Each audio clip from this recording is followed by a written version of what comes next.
And the first item on the agenda is public comments. Did you see any on there? Okay. Anybody got anything to say? Okay. Item 3 on the agenda is to consider and or approve the interlocal agreement with Hansford County for seal coating. And Craig has reviewed it. Craig reviewed it. It's just the annual seal coat that we help them with every year. And let's just send a local agreement for this year's project. Okay. Do I hear a motion?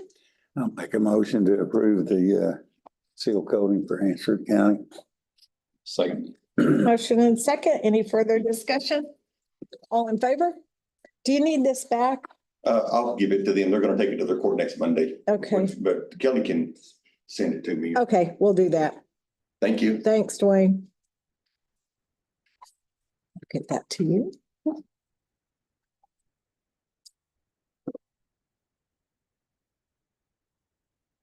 All right, item 4 on the agenda is to consider and or approve early voting ballot board judges, alternate judges, and central counting station staff for the general election. And we have those. Yes. We're able to review them. We're put on Civic Plus. That's for our early voting ballot board, judges and alternate judges that were approved by the party chairs. Okay, do I hear a motion? I move to approve the early voting ballot board as presented. Second? I'll second. Motion and second. Any further discussion?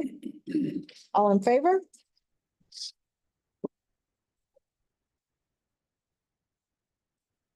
Okay, yay, now the fun part. Get all the necessary business out of the way. For budget. So last week when we met and I had a whole list of departments and we got through most of them, but we skipped the most important department. And that would be the county judge.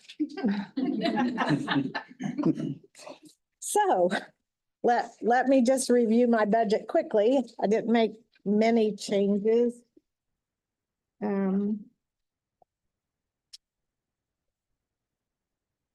I think everything except I did request $500 more in my training and education. I looked at the last few years and every year that not only the travel, but the hotels have gone up. So, and I had cut that budget a few years ago down to 3. So just requested that. And then you can see in the office equipment and maintenance, I requested $1,700 additional in that so we can buy some new chairs for in here. And those were the only 2 things, I believe. Computer support and maintenance adjusted to include Civic Plus, our renewal fee. And that was it. Y'all have any questions for me? Look the same. Are they different? Different. Okay. Not as big. Okay. Okay.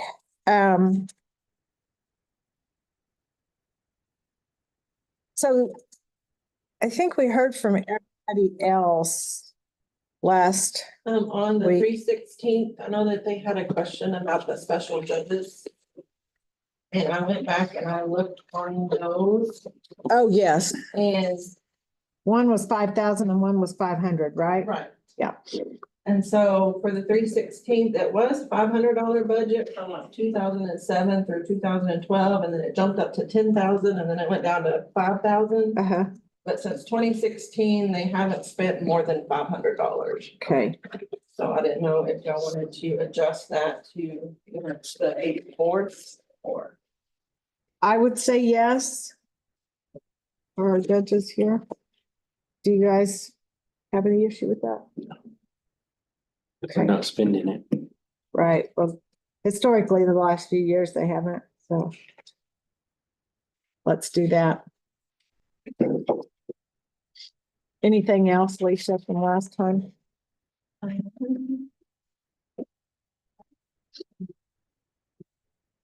Craig was sick, and wasn't here to go over his budget for the county attorney, but I have talked to him and he didn't make any significant changes other than the, computer support, which is the text share thing that Mark explained to us for the data storage.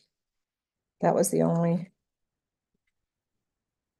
real adjustment he made.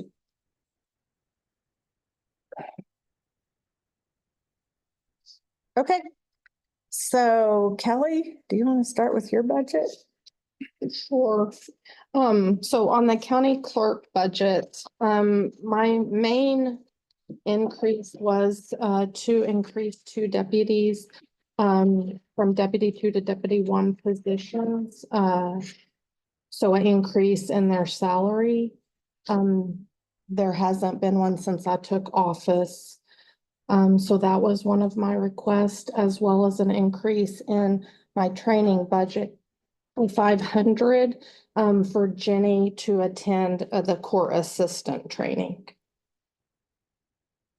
Okay. So those were my two increases. Any questions for Kelly? So just for semantics, Miss Amy, when they get a raise, promotion, and then we vote to raise the county if we give everyone raises, they don't get an additional raise to the raise, right? That's up to y'all. I mean, it's up to y'all. I know we discuss it almost every year when we promote people. Typically with the deputies, they're set. So deputy 1 makes this, deputy 2 makes this, deputy 3 makes this. And so whenever they bump it up, I mean, the salary is for that position is increased with the raises. And so, yes, they would get a promotion and the raise. Because they're all kind of set the same. All deputy 1s make the same amount, all deputy 2s make the same amount, all deputy. Now, if that elected official, it don't raise the budget to that, yes, but if that elected official chooses not to give that raise at that moment, then, you know, they also could do that as well, but some. Because we haven't been consistent on that, because we've given raises and then skipped the 1 year. Deputies are always Okay. consistent. Yeah, don't know that we, some of the other departments that don't have those deputies set. We haven't, maybe not applied the raises, and you can do whatever you want to, that's just That's right. typically how it's worked. Okay. They get raised to like deputy 1, and then when the raise rolls around, that happens also. Okay. Do we normally have two deputy? I know you said you haven't had one since you, but for you. Right. So, and Jan didn't have one since 2017. It was Nancy Warren. So we haven't had a deputy 1, since that time. I was asking for 2 in regards, to kind of the discussion we had at the last commissioner's court to potentially have a deputy 1 go-to for elections and a deputy 1 for my office functions. So that was where my mind was at there, to have the 2 deputy 1 positions.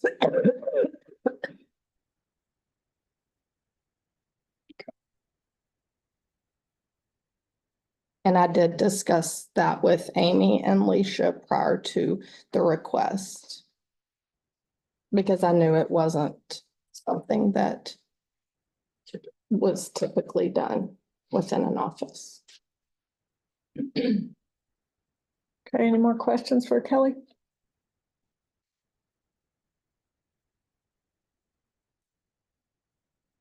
Okay, and then we can move on to, do you want to move on to Let's elections? do elections. Okay, then, It's 490. Oh, you got it. yes, got it up. I know, there was an overage for election workers of 32,212. That was because we budgeted, for a runoff, which normally there is a runoff within, this year. It was almost unheard of for the state to not have a runoff. So that was why there's an overage there. But we want to keep it the same because we have the presidential where we're going to even staff higher for this general election, as well as our extended hours and then a potential runoff as well. So I would like to keep that the same. What I was looking at is I think we could remove the 1,000 for the computer expense. I think we can remove that 1,000. Just remove it altogether. Yes. Okay. And it also looks like there's an overage for our training and education, but we still have to go to election school, 2 of us, here in August. So that will absorb some of the current budget, there. And then I've got an Where do they addition, have that at? Austin, and it's the 12th through the 14th of August. Yeah. Election law seminar.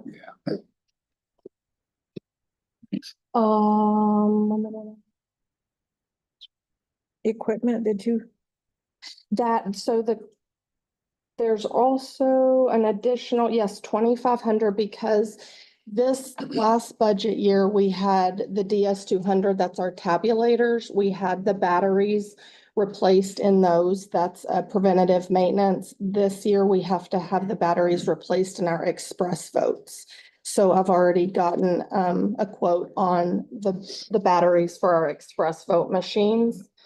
So during our preventative maintenance, those batteries will be replaced, which was recommended. Okay. Okay, any questions for Kelly? Anything else, Kelly? That's all. Okay. All right, district clerk. Tammy, I think you talked to us last time about, I think postage was about the only thing that, Postage, I would like an increase of that. And Chris, did you ask me about the 46 cent stamp? That was 2013. That's last time I looked bought that it. up. I went back and looked after that too, 'cause Yeah. that blew my mind. And I'm mailing out 125 jury summonses today, so that's getting. it gets And expensive. it does. Yeah. Hopefully it's only 43 cents. Get it back. And I would like to ask for an increase in deputies' pay. I have 3 at a level 3 and 1 at a level 2, so I'd like to bump them up. Each one bump up. Bump them up a level, so. They deserve it. They deserve it, so. That's That would good. be 1 deputy 1 and 3 deputy 2. You got it. So. That's it. And I think I'm gonna remove the legal fees and medical expenses from my budget. I don't ever. Have it used, so. Can be a decrease. What medical expenses would be used for? Band-aids. So, that's it. And that's why it's highlighted on y'all's red, so I remember to delete those accounts and make them inactive. Okay, all right, thanks. Tammy, do y'all have any questions for Tammy? Okay, thank you. Everywhere. Okay, Carrie, I think you're next. And I didn't even bring my laptop in. Okay, I increased my supplies. Not sure y'all increased it, which I'm okay with that. The postage, of course, you increased, and postage is going up. And it looks like I put in for the bond, my bond this year. For my 4-year bond. And it's good. Looks like 700. Thank you. Yeah.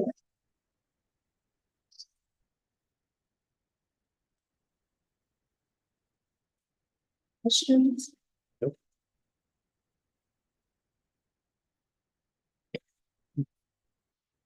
I don't have any. You guys got any questions for Carrie? Okay, thank you, Carrie.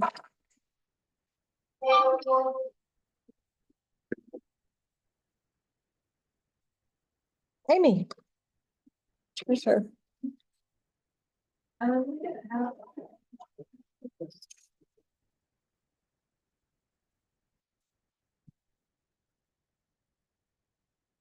So I no longer need the shredder and fixed money.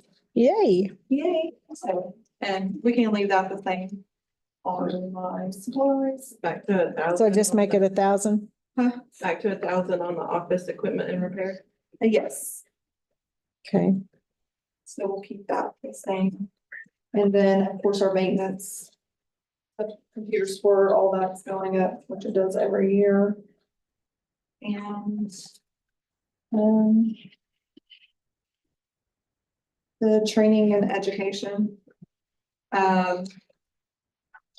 He needs to do some encode training and it's not cheap. So- It is not. No. So I'd like to have her do some training this year, so that's why that's at 500. Other than that, that is it.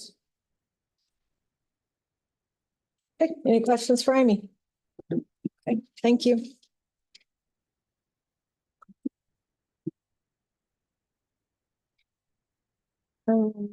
Leisha, you're next. Gene. I'm requesting an additional $1,000 to be able to take Tiffany to the spring and fall conference this coming year. Just to get her feet wet on what our office is about and things that we need to be accomplishing in our office. Increase to computer expense, just to upgrade both of our computers in our office. They're very, very slow. And then the increase to the computer support and maintenance is our annual increase to our software. And then also I would like to add the project accounting module just to be able to better track some stuff. Is that through Encode? Yes. Okay. Okay, any questions for Leisha? Anybody? No? Okay. IT, Russell?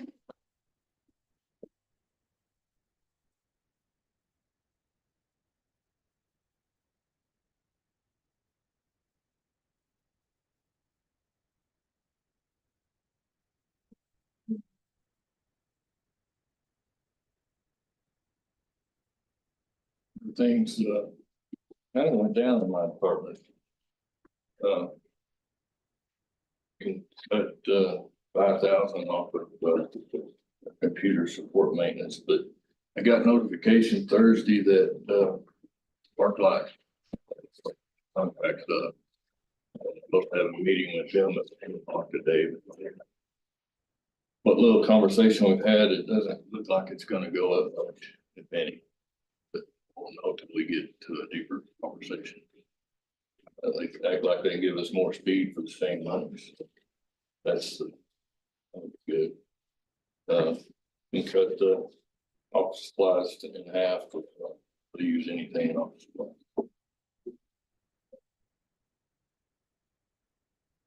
Questions? So you want to cut office supplies to 100? Yes. Okay. Did you get that, Leisha? Yes. Okay. I think. Okay, so I have something to add. So I think we need to consider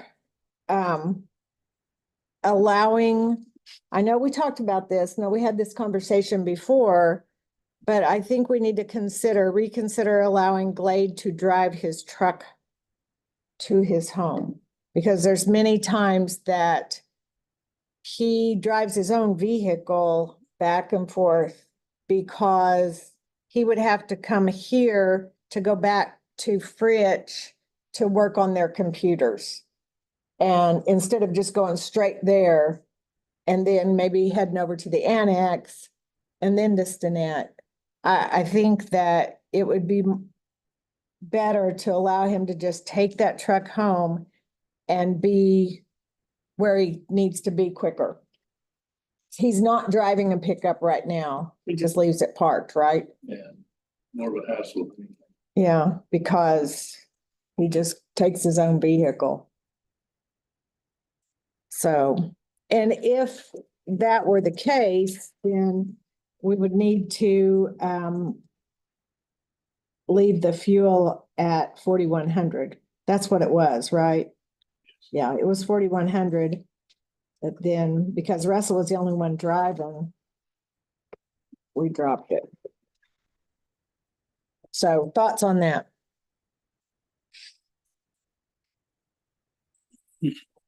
How often is he doing that? Like having to come get the truck and go somewhere else? Well, he doesn't get the truck because it's too much of a hassle to drive all the way over here, get the truck, drive back to Fridge. He lives in Sanford. Yeah. And so depending on what's happening, he may drive from Sanford to border, the annex, or he comes from Sanford to here, and if he parks here and he has to go to annex first, then since I'm driving here, then go into annex when he can drive. He can buy it first, leave it at the annex and he has to come here first. And then he has to move his tools back and forth.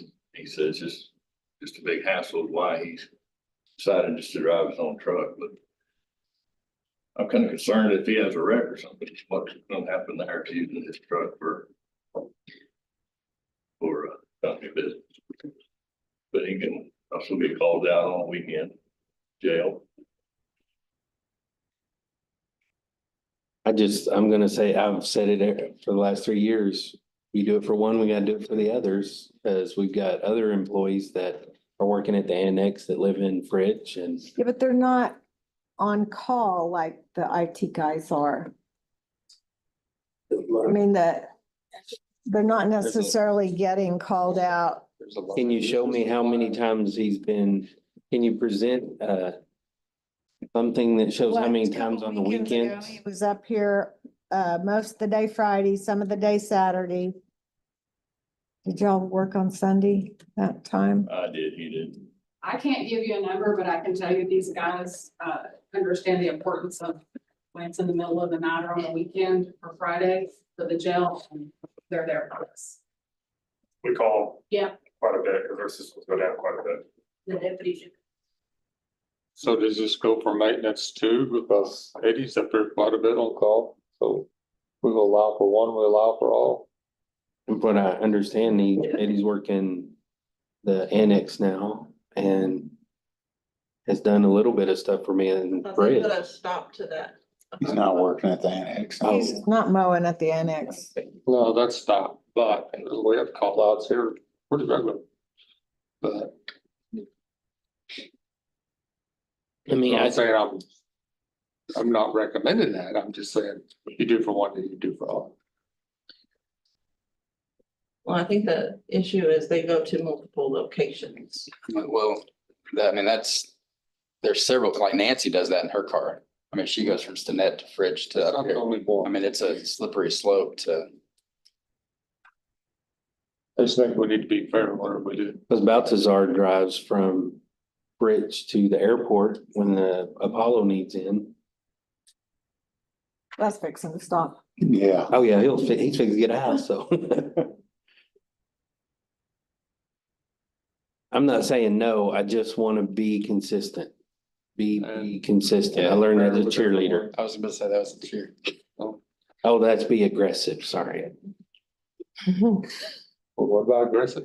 Be aggressive, but I say consistent. So I when messed it up. y'all call, is Russell showing up or is Glade showing up? I mean, I know it depends, but like more majority. I've had both. Okay. The last time that I know about, the last couple times it's been late. Well, no, for me, it's just a slippery slope for, 5 weekends out of the whole year you get to drive it. But I mean, we don't want to minimize. I mean, even if he's driving his truck, he's still showing up there, but how many, can you estimate it all? I mean, I think the I difference, don't want to get that. Okay. the difference for me is that Call in the middle of the night. Right. he has to go multiple locations. It's not just to the courthouse, like Eddie comes to the courthouse.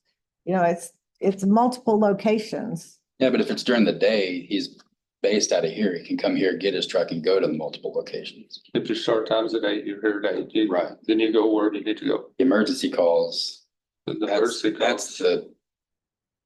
that's the thing. you still gotta drive from somewhere to where you're going. So, So Kathy told me about this and I really didn't retain the information. So with Russell, he has to, it's on his taxes, right? Correct. Yes. Right. So we figure out the number of months and vacation, so the exact days, working days. Minus the vacation and then we tax them on that, on their paycheck. For commuting, for personal commuting, to, Correct. you know, from home to work, not for business use. And then you don't even get fuel at all at the library, do you, for years? Yeah, so that, I mean, there's a lot of people driving to different locations that, I mean, it's just, I guess, whatever they decided that year. A lot of counties, if they're using their personal vehicle, they can submit mileage reimbursement. Right. You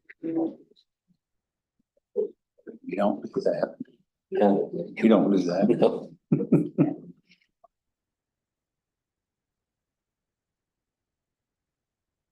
I don't know, there's been You could do- employees in the past that they've kind of put a cushion in their salary for those personal run into the post office, run into the banks. Things like that in the past. The thing is it an issue on, you know, if he does have a wreck in his personal vehicle coming to work?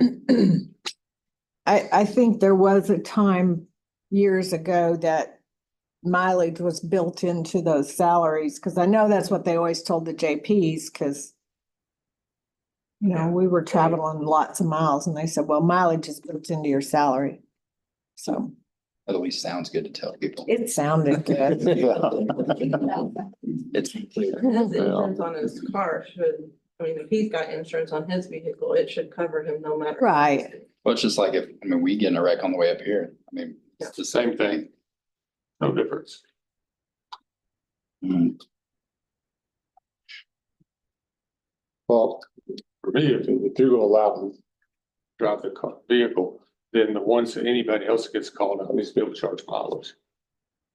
Or that's not fair.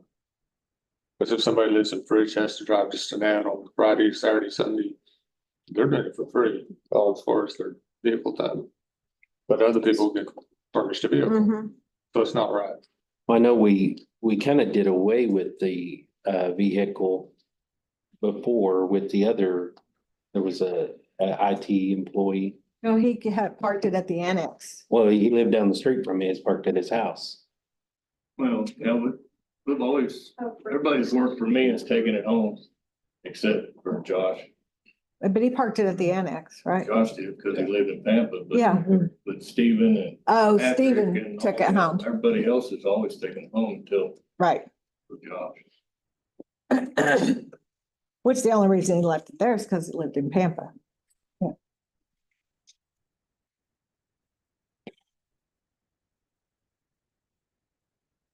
It's another one of those things we've got to square up and shore up for like everybody, like y'all said. We gotta be fair. Yeah.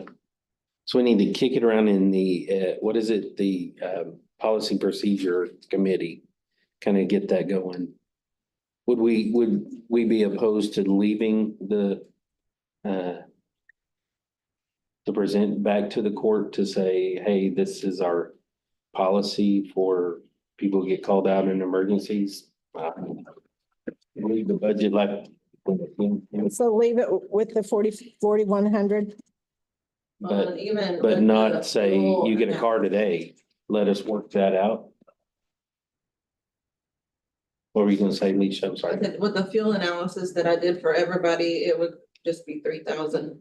And that included with what Josh was using his. So I just reduced it down to 2,500 because Blade wasn't using the truck. So I don't think it would need to go up to 4,100 as well. Oh, So what did you say? 3,000 is what. Based on what I did for everybody else, his department would be 3,000. because that is something we can look at, but I know we should, It's kind of like getting the cart before the horse. We set the budget, but now we need to write a policy for So it. do we want to have a policy committee meeting before we adopt the budget? There was something We else, can make changes up until we adopt. Yeah, there was something we talked about last week Yeah, about there's a being, couple other things that need to be discussed, so. it was the, lifetime. I need a policy on oh, lifetime memberships. I'd like to readdress the lame duck policy too. Yeah. So yes, we probably need to have a policy meeting. because fuels are the only thing you can't transfer or Right. you can't move. Can't move money to, you can, But guess you can move money to there, you can't Can't move move money it. out. Out of there. You can't for move money something else. out, but you can put money in, you Right. can't move money out. Okay. So that really wouldn't be quote unquote padding because you can't use it except for fuel. Right. Right. So my suggestion for now would be to leave it at 3. Mhm. Y'all okay with that for now? To change it Yeah. to 3. Or change it to 3. That was your suggested amount, right? But also know, just know that the court could say no. If we look at the policy, when we do the policy, they could say, nah, we don't want to do the vehicle thing. So just by putting the money in there doesn't assure that. Right, we're awarding absolutely. the vehicle. Yeah. I'm just saying it out Yeah, loud. yeah. So we have a policy meeting. Okay. To the court, present, policy committee, present something, the court can say yay or nay. Okay. I'm just saying it out loud, mainly for me. Russell, anything else? Did y'all have any other questions for Russell on anything? I have to say, the first IT person in all the years I've been involved in government to cut their budget. I've never seen that in 20 years of being in government. Maybe don't get used to it. Yeah, all IT people are like, I need more. Okay, airport, Baltazar. No changes on yours? I just wanted to point out that I did reduce the airport receipts revenue down and his fuel for purchase or for resale. Uh-huh. I reduced that down because it doesn't look like he was selling as much, but if at any point that, you are selling more, we can do a budget amendment because we will have that additional revenue coming in. Okay, Cause so it was, you're making it 300 instead of 450? Yes. Okay, perfect.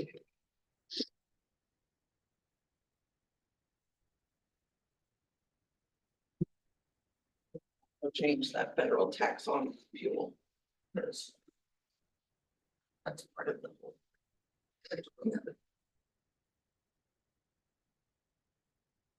Okay,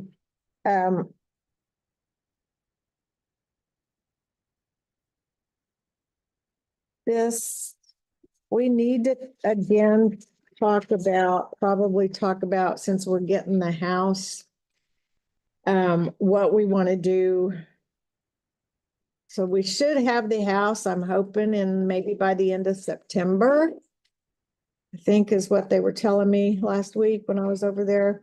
And so do we want to charge rent on the airport house? How do you all want to do that?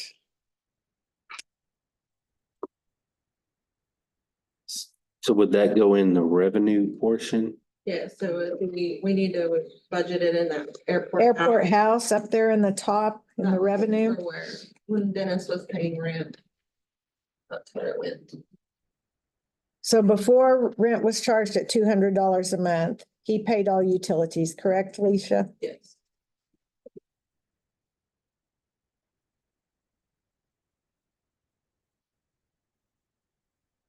Thoughts? Well, since we did give him an increase in wages, maybe rent would be the best thing to do. I would say we could do a rent, but I don't think he should be responsible for utilities. And the reason, not that he would, but because we need to make sure there's always water, there's always gas, if there's gas out there, for, Well, we're getting a contract So. Like I have Craig working on a contract. Oh, contract for him. Yes, Oh, for living in the house, yeah. So that, I think electric stuff was always paid by whoever. yeah, oh, okay.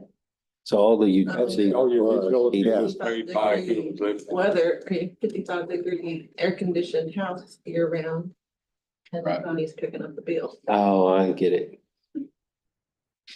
Yeah, I think that's the best way to do it. so are y'all good with $200 a month? See any reason why it needs to be more or less? On how it was. That's what it went for.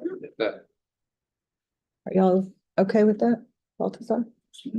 Guys? so, That'll, yeah, Okay. that'll, Once we get it where he can actually move in, then that'll start and we'll get that contract and go over that too. In the contract, will there be a deposit person last month's rent kind of thing? No. Okay. we know where he's at. We'll go with Yeah. you. So will that He's be, working for us. will that be just deducted from his payroll? Do you know how it was done before? No, He he sent paid a it. check. Yeah. Like, He always- a check in. Okay, Is it something that we could do by payroll deduction? yes. Okay. And that way we're not having to, did he pay this month? Did he not pay this month? Dennis was really, Not necessarily Balthazar, but maybe. That's it. I think that would be super easy if we just did that. I don't have to worry about it. I'll have to Yes. Look into it and see If that's- That's gonna work with the encode and make sure that we can do that. Okay. I think you could set it up just like you do the child support. And then just put the code to this. We'll have to see, because it's like, well, no, because it's all in the same fund. So it shouldn't- I'll look into it and make sure that we legally can do that and make sure. There's not gonna Right. be any issues first. For, yeah, accounting wise, yeah, And then I'll get with Baltazar. okay. Okay with that. That works. So rent $200 a month plus utility. and can we put in the contract that he has to play and sing before every quarter meeting? That's extra. Oh, man, He's gonna charge you for it. he can play and sing pretty good too. So it's gonna be, the utilities are also gonna be, what's to do with the utilities are gonna be, In your name. That'll be in your You name. will have to put. Yeah. that's I- how I always figured it in my head. Okay, any other Just have a questions? Meter right there and where you're looking at it. Yes. So, yeah. Any other questions for Baltazar? It's not so much for Baltazar. I know the septic was good, y'all said, cause y'all went and looked at it and, there was power already out there, like a weatherhead or a power pole. septic, you don't know. Oh, we don't know if it was. Well, it looks good, but it hasn't been septic tested. system. Has it? Was it Yeah. tested? That's actually what I'm in the process of doing right now, just to have an extra piece of. Ready to go. Apollo was using that, so It's- they were using electricity. Can I ask who's doing it? Who you have looking into that? Looking at Briars. So, let our DR go look at it first. He works for the county. We'll have him go look, cause you may not need anybody go look. Unless they're doing it for free. Are they looking at it for free? So let us, cause, Jeremy works for us, Jeremy Bland. And I can have him go out there and look. And there's no cost at that.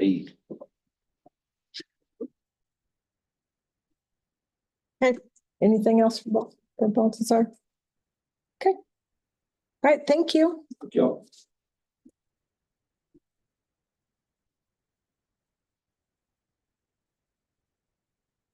Clay? Will you help me remember that? I'm writing it. Okay, thank you.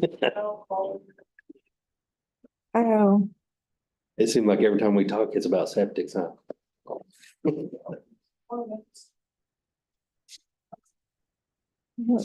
don't know. Oh, I thought you was. The museum, the museum changed much? The only thing on the museum that changed was, this year we had to do a budget amendment to cover some part-time salaries that had been under budgeted. Right, We adjusted that to be what it should be. And then we added in for the chairs, I think that they had done through AR. Yes. Mhm. We added 2634 to their office supplies for that. But that was really the only change. And I adjusted all of the utilities this year. Last year, I upped them quite a bit because I thought they were. Everything was going up. Over budget, Right. everything was high.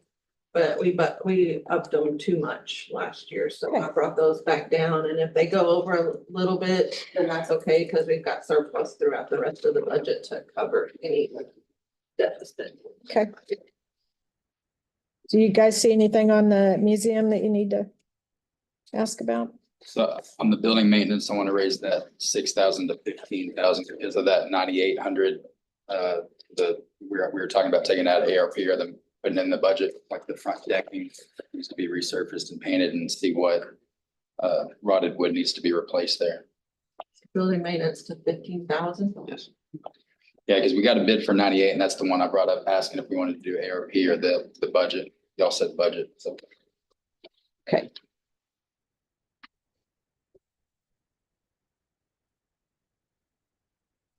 That's all I know about his. I would like to go on record, and I know it's Mondays is usually his day off, but I really would like department heads to be here, especially if they're asking for an increase.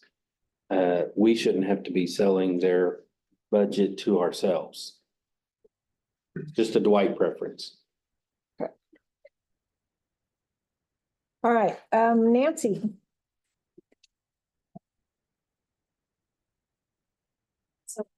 I'm perfectly happy with that recommended. Really, we had increase, of course, in postage. And I asked for a little bit, well, it's compared to last year, for our equipment, so that's good. Our computer fees have gone up a little bit because they were the highest we pulled out of our consortium. So they refigured the rest of our remaining contract. So we haven't gotten the full increase on that yet, but this year we will. And then the only budget amendment that I did have to do last year was cataloging our cost on computer. So Alicia allowed some for that. And then the only other change is I wanted to increase our part-time help to $12.50, like everybody else. Because we were paying him $9.50. Okay. Raising postage. You don't have 46-cent stamps either? Man. Yeah, there's 76. When I have to go mail the ILLs, that's when I find out how much we're behind. Right. That's pretty. 76 cents. It's like a dollar. Yeah. A dollar. It's like a dollar Yeah, to me. might as well be a It's dollar. insane. So I know some of my ladies have been asking about whenever we do interlibrary loans, we charge our patrons. Guys, we can't hear. Whenever we do our interlibrary loans, the patrons request books from other libraries. So we charge $3.15. However, on the backside of that, when, with my accreditation through the state, I apply for, and that's what I just had you sign, a grant that we get. And according to how many books, we mail, that's, they decide, a set price. Usually it's about $6, or the last few years since I've been here. It's been $6. So on the backside, we really get reimbursed for, because we charge, in which now, of course, it doesn't quite cover it, but, even for $1, if that's the most, I can't see raising that for the public. Right. So I think we're good because we always We get some reimbursement. that roll through on the backside. So Okay. that really is a wash. Perfect. Thanks for applying for that too. Sure. Y'all have any questions? Yeah, no, thanks, Nancy. Sure. Juvenile here? I think I think they're meeting next. we're gonna have a meeting next week and go over budget, so. Adult. I don't think theirs changed, did it, Alicia? No, it didn't from the, Yeah, from last year, so I think everything's the same. In extension. Gracie, are you? Oh, Rachel. Hey, girl, how are you? Good, how are you? I thought you were gone too. No, I got back. So Okay, I'm here, okay. I'm here. Hannah's on vacation. Right. I'm good with the budget that Alicia sent out as well. We did have, we had a transfer, I think 3,642 from Hannah's budget into my travel this year because it kind of worked out, shit, Right. maybe. So that worked out well. There's a lot of travel that goes on. So looking forward, kind of made a list of expected travel for next year, if anyone's interested. And then I think that balance started out at 2,000, so we're upping it to about, so we're asking for it to be. That includes 4-H travel as well as the FCH travel. A lot of our travel is at College Station, and a lot of our travel is within District 1. So we may have lots of meetings in Amarillo or Plainview or things like that. And then we're also asking for an increase for the FCH supplies. Because of programming, I kind of have planned out next year's programming, and food is expensive. So a lot of the FCH programming requires food demos, food supplies. And so I've asked that that be increased where we can have a budget for that. Questions?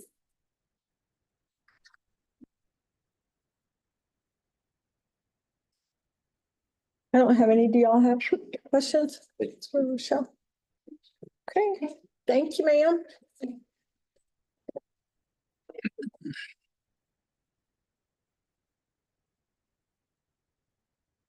Okay, the maintenance budget.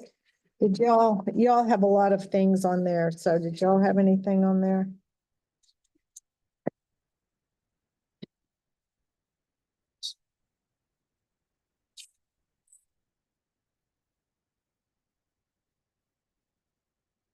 Finance. I'm not by next week because I'm waiting to hear on final numbers on the library projects for this year and next year to see what I need to do. Okay, what do you anticipate doing at the library? Well, we have some, I typically wait till now to get some of the projects done to make sure that we don't have any emergency stuff, but Right, sure.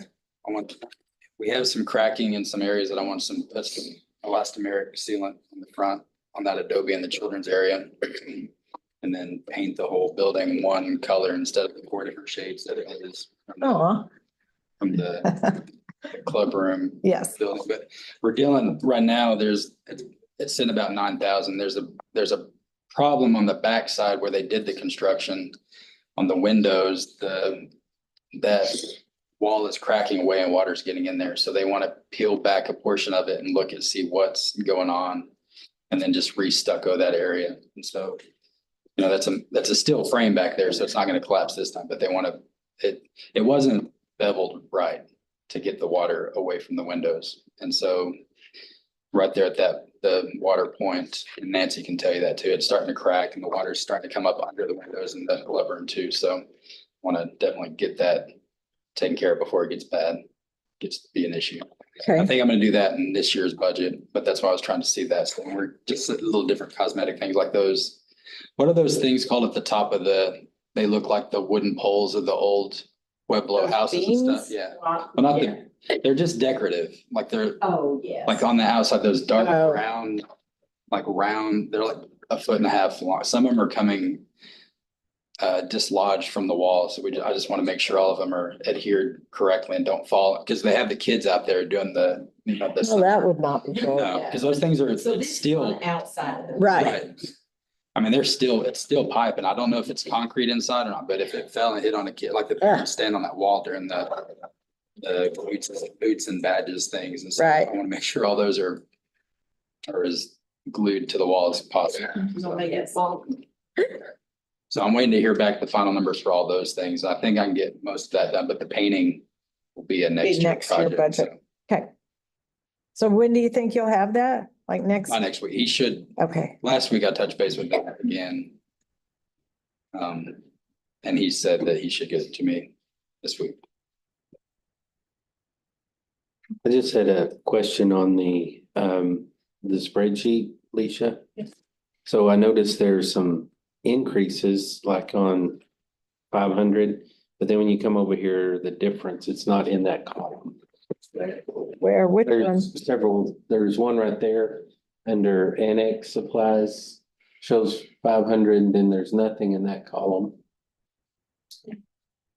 And then right here where it says training and education under me, 500, but nothing over here on this. So the first black column, that shows the difference between the department requested budget and the prior year adopted budget. Okay, so I And the figured, second white column shows the difference between the department requested and the recommended budget.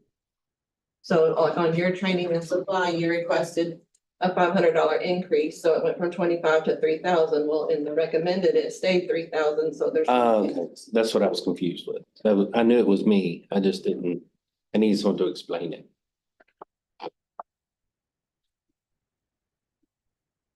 Headings also. I don't read headings. Courthouse budget, we went from 85 to 90. Expenses are up some, but this year we're using a little bit at the end of the year for that building across the street, so may not need the 90, but Is this in capital improvements, no, that's So we- maintenance. maintenance? Oh, okay. But Well, I did- on capital improvement, you know, before ARP come along, the courthouse is pretty steady around 150,000 a year. And then ARP come along, we didn't use it so much. We used the ARP, but that'll be gone this year. So we're back to normal.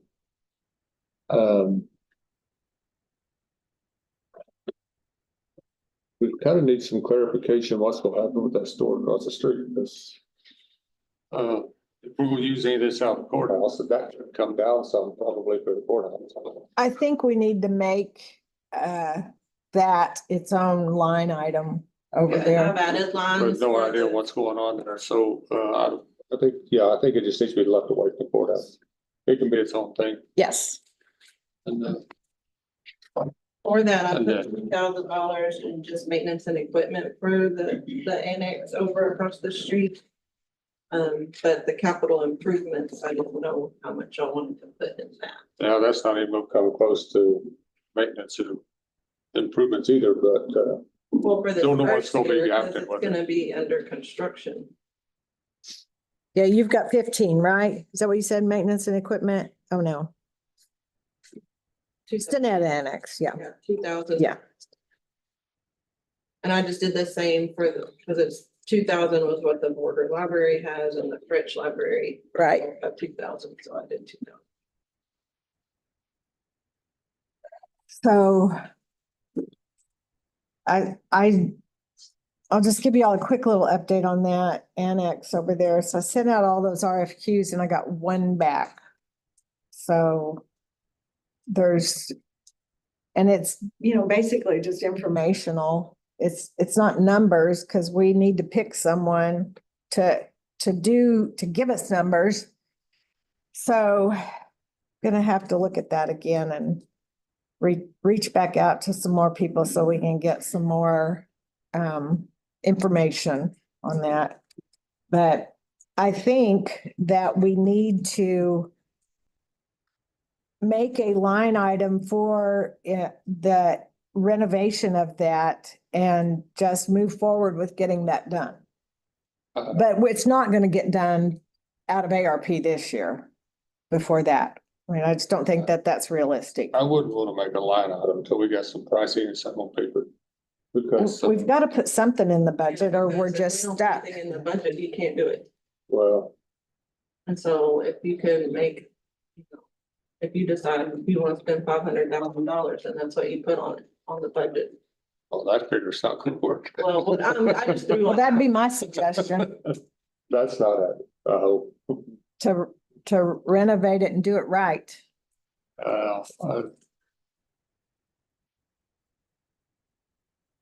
It's hard because I don't know what the plan is exactly.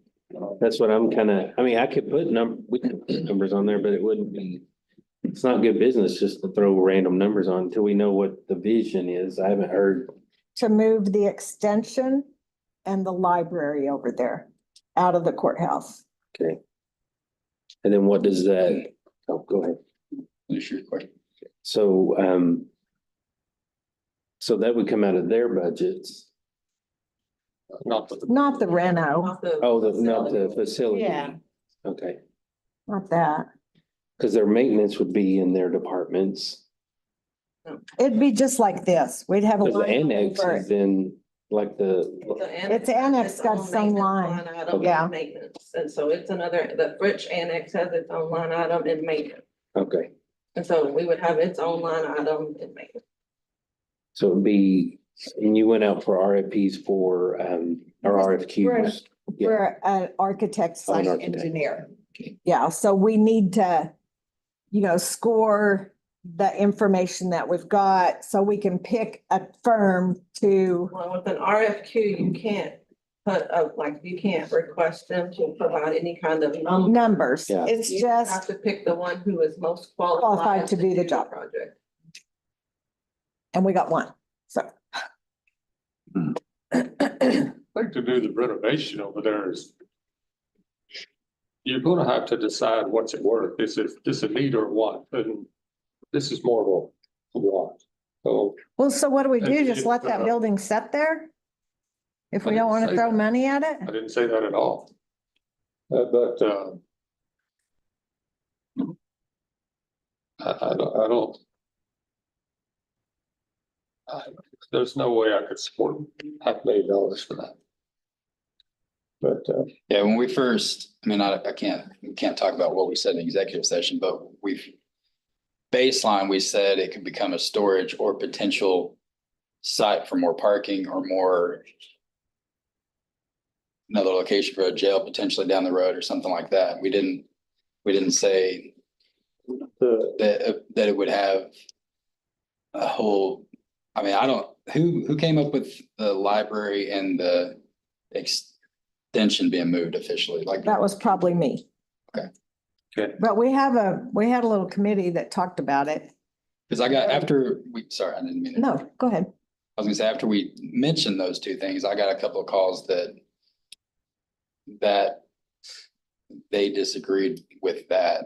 And so that's the whole thing, like you said, just like with the middle school over here, I mean, getting the buildings without like a vision of what we want to do, it's hard to, I envision it to get it bare bones and make it feasible to be a building. And then if there is a need, like Ben said, then we decide to move something out. there's something I've thought about, is not move those, but this is my idea, is to change the parking up and change access to the library we got. And since we have that land across the street, this is one of the things really wanted because of parking and, other reasons, not just the building. But change the parking up where employee parks and go straight off the east steps and you go straight on east across that next to the bank parking and put employee parking over there all the way across that whole lot. And it's no difference in walking, put up 2 big street lamps there so it's lit at night in the winter time and all that. And then, I don't know what you said. Can we get number parking? Then We get held on again. I would like to see, and this may ruffle some feathers, but I'd rather see the north door is the public entrance. And then have all of this parking out here on the east side for public. And you can pull up closer, you get closer to the building where the employees park. And you don't see people having to walk through the jail parking lot anymore. Let the jail have their parking lot back and any maintenance and all that coming in the south end. And That's rough for the public to back out of those spots anyway sometimes. it's horrible parking out there. But I see these people that have trouble walking and stuff, and they're having to dodge traffic to get in the south door. And I don't like that. Or they're parking where the But employees if parking, you- walking all. the If you way took the there. employee parking and just turned it a quarter turn and put it all across the lines. And have it pulling up from the north so you don't have people in bank parking. But, have to go all the way across, but it needs to be lit, so it's secure, you know, have it on the time clock and a photo cell, so any employee walking out there feels safe. Put the cameras on the corner of the jail, look at it, all on camera.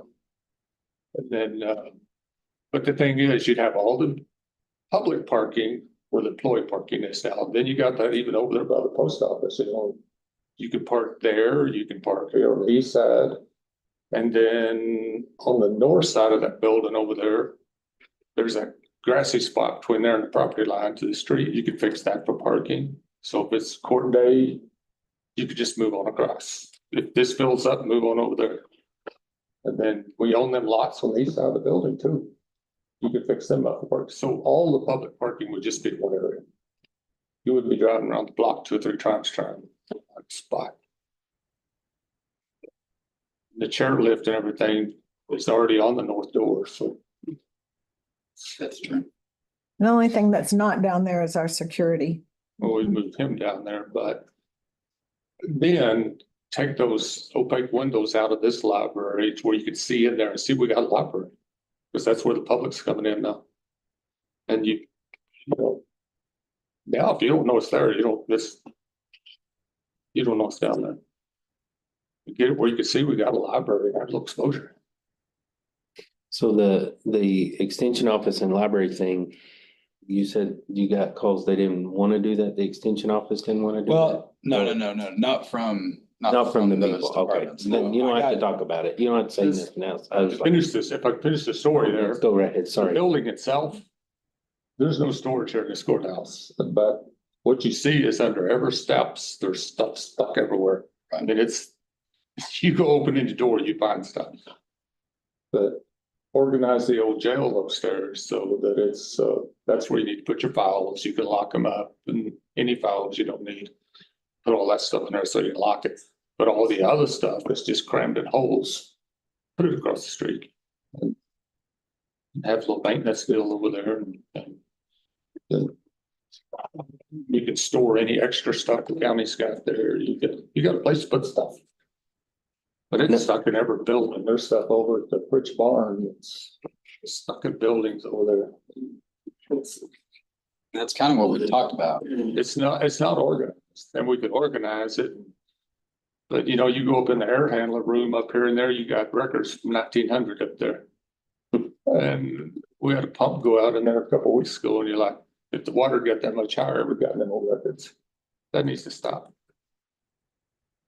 But, I know y'all probably don't know the answer to this, but we did talk about a future jail over there. Yeah. How long, again, I'm asking a question you probably don't know the answer to.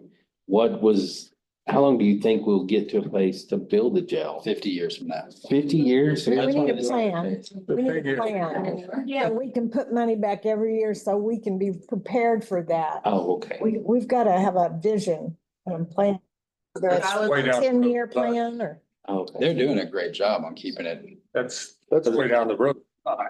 This But we building can't over keep here, kicking if it that gets, can down the road if you either. do a jail someday, that building's got to go. Right. Well, let's not spend a fortune on it, then tear it down, and maybe it's 25 years, whatever, I don't know. I know Whatever it is, I don't know. Ever since I've been in city, when I got interested in government of any sort, I've heard us talk about, or heard the county talk about building a new jail. Well, So- if there ever is a jail, there needs to be a law enforcement center. Yeah, Your sheriff's office and your jail are together. Oh, that'd There be are cool. very few counties that are set the way we are. That'd most be, of us won't be here then, so let's go be somebody else, but the land is there. do you think we could do it in 10 years? And that's a potential spot for that spot. Yeah, we've still got land out at the airport. Well, there's a couple of That's something spots we that, could do. The We longer could you wait, the establish more a expensive it's capital gonna be. Yeah. improvements fund. To where every year you're putting any surplus from the prior year, you know, just determine, so like if you put in, you have a surplus of $1 million or whatever. And you can put, you know, 250 or 500,000 of it in there, and then the other 500 will go into fund balance. And then that way you're building it up, so in 10 years, whenever you get ready to do it, you're not, maybe not having to go out for as big of a bond. Or something, or maybe you could Or- cash for it. Or when the other part of the library falls off, we have money for it. Right, True. Well, when, or the air conditioners in the courthouse have to be replaced. Good. Have money. so if That's they, gonna take a lot of money. of course, I know, if we move the extension and library over there, but then 6 years from now, 10 years from now, we needed to build the Can't jail, do it. we would have to Where you go? put them back over here or. It's just, Well, it no, would no, be- well, sorry. Oh, no, go I ahead. was gonna say, that might not Then be you where have an we, empty jail. You have an empty building. There you go. We could open up a bed and breakfast, Go to cell 14 for summer time. a bed and breakfast. number of these. They wouldn't even have to use, to leave their office to use the restroom. That's horrible. Excuse me. That's a job perk right there. That's a benefit. But there's land like around the annex possibly too. I mean, that doesn't Oh, yeah. necessarily mean we have to do the jail there. There's, On the capital improvements for the courthouse, there's one thing it's not gonna happen this year, but these east steps going out the east door underneath, the concrete's flaking off and Oh, yeah. it's gotta be fixed. That probably would happen next year or, well, this will be, have to be engineered and all that, but those are gonna be a problem. They gotta be repaired. So it's gonna be, well, I don't know what, I'm not gonna guess what it's gonna cost, but it's gonna be pretty expensive.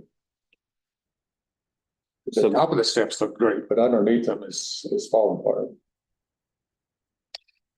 So could we do like 10,000 to the net annex? The one thing that's regardless, it's going to have some air conditioning heat in it. You know, maybe not for offices, but there's nothing there now. And if we're just gonna use it just for storage, we might not need that. Depends on what we wanna, you know, just back there with water, let's keep it from freezing. I think it needs to have some heat in it.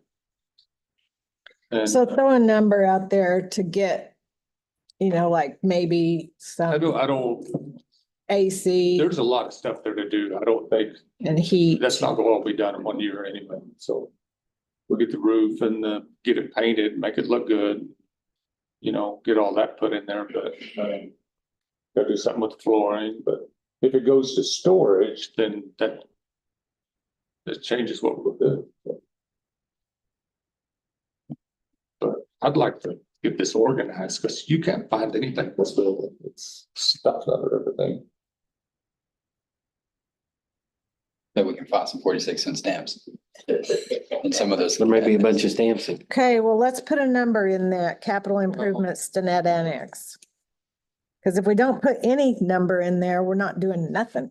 We have to have some kind of amount. I wouldn't go past 20 this year. 20s. All right, 20,000. I think that'd be fine this year, and then if you get into doing a parking lot or something, then Would that fall under, would that still fall under annex or could we take that out I of think that should come in the courthouse. courthouse? It's for courthouse parking. Oh, okay. If we change, if that's agreed, we change that up, then you will have to have a couple street lamps, cameras. But the parking's gotta be surface. You know how much, just Oh, I ballpark? don't know. I'm not even gonna guess right now. This is just a thought right now. I like it though. For the parking stuff.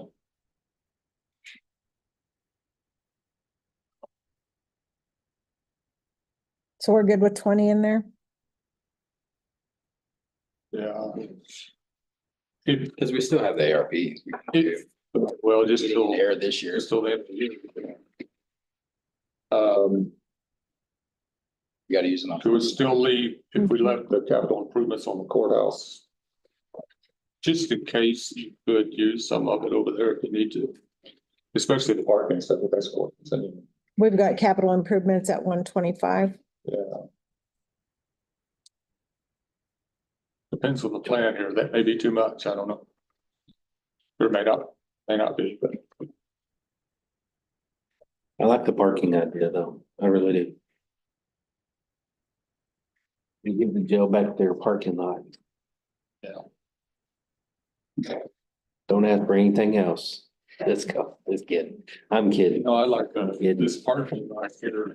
You got a room out there to, you know, for more handicap spots and stuff. People that have problems, they can get to the door a lot easier.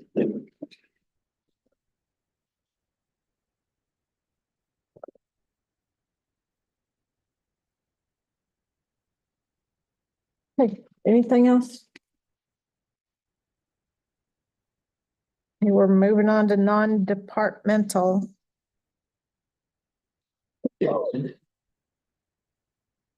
And that,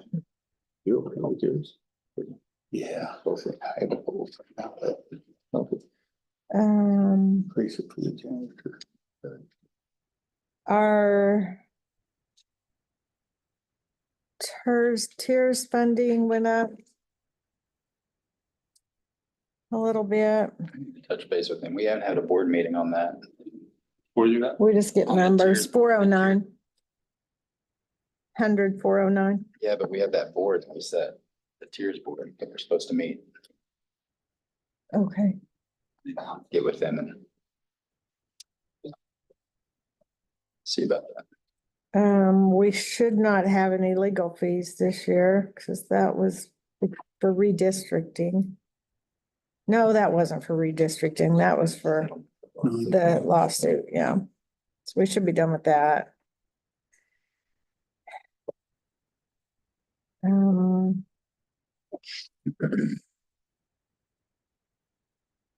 I did get the Insurance. engagement letter for the audit. Uh-huh. So that needs to go up to 28,200. 28. Okay.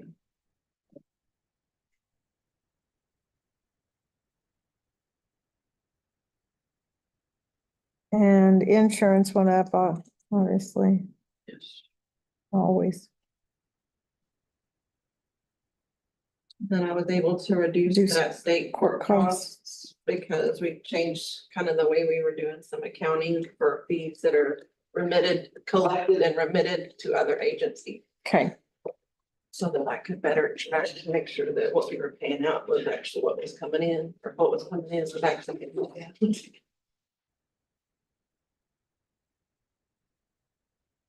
Anything else on that? One other thing is the contingency line item. Oh, yeah. I left it at 500,000.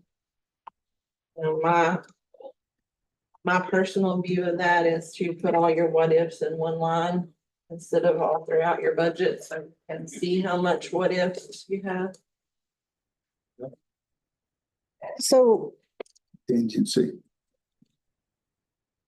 Lisa and I kind of had a conversation since we don't have ARP anymore to maybe up that contingency line item to 750.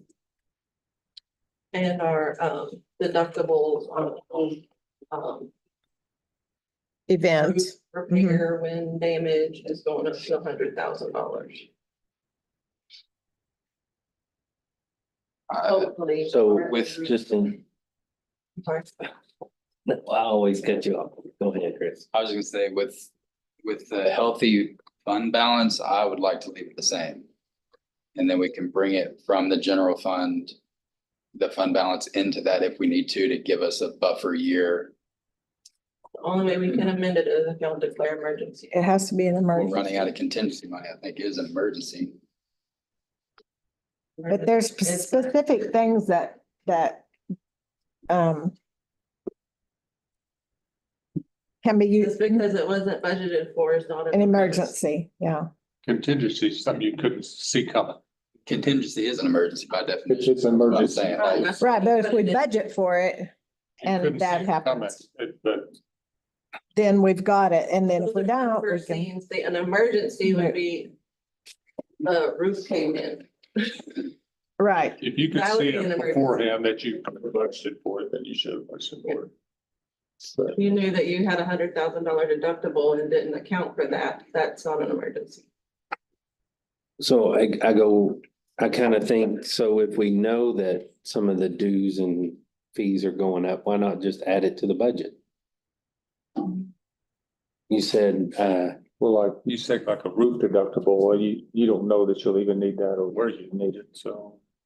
Right, it could That- happen that- at the last. Taking it out of contingency That- that's just makes the sense logical thing to do. that- instead of putting it in a budget.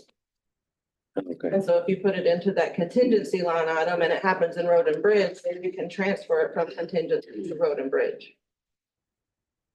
I know I sound like a broken record, I just don't want to pad a budget.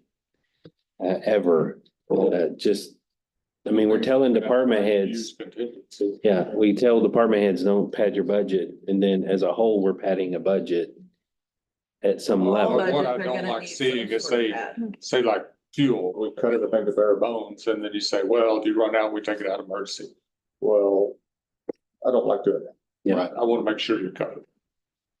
And, so, well, use up what you got, then you will take it out of contingency. Oh, no, that's not the way I see contingency.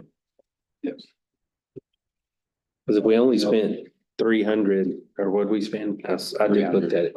Just that. But we had ARP, remember that? We took a lot of stuff out of ARP that we might have had to have taken that out of contingency. Just because we have it doesn't mean we're gonna use it. No, Still be. There's a lot of things been done with ARP that you're not gonna normally do.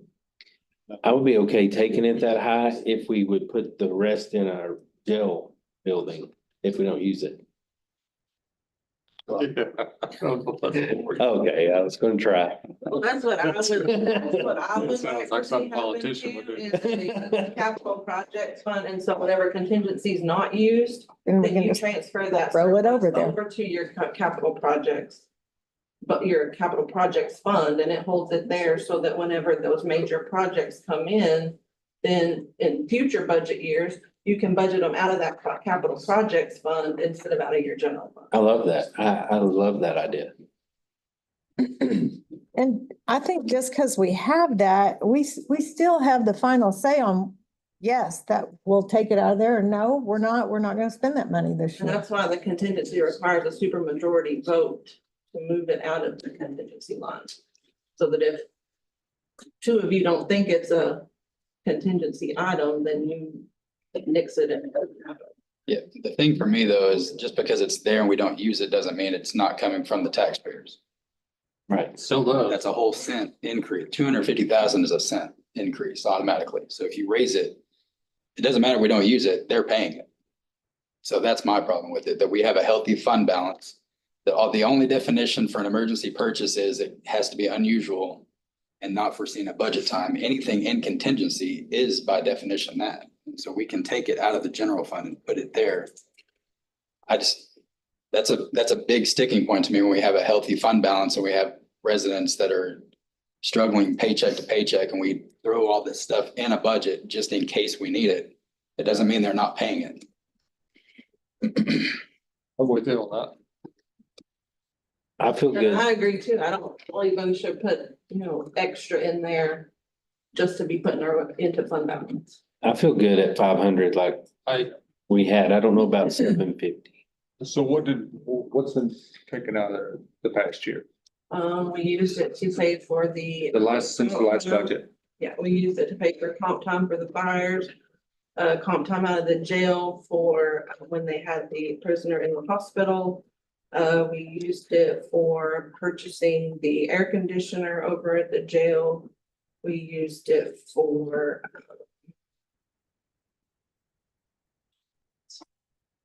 Well, dollar wise, it's not, there's still a lot in there though.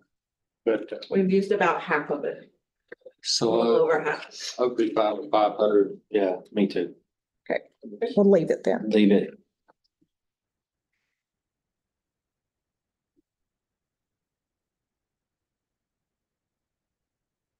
Okay, where are we at? That jail Airbnb will make us some money.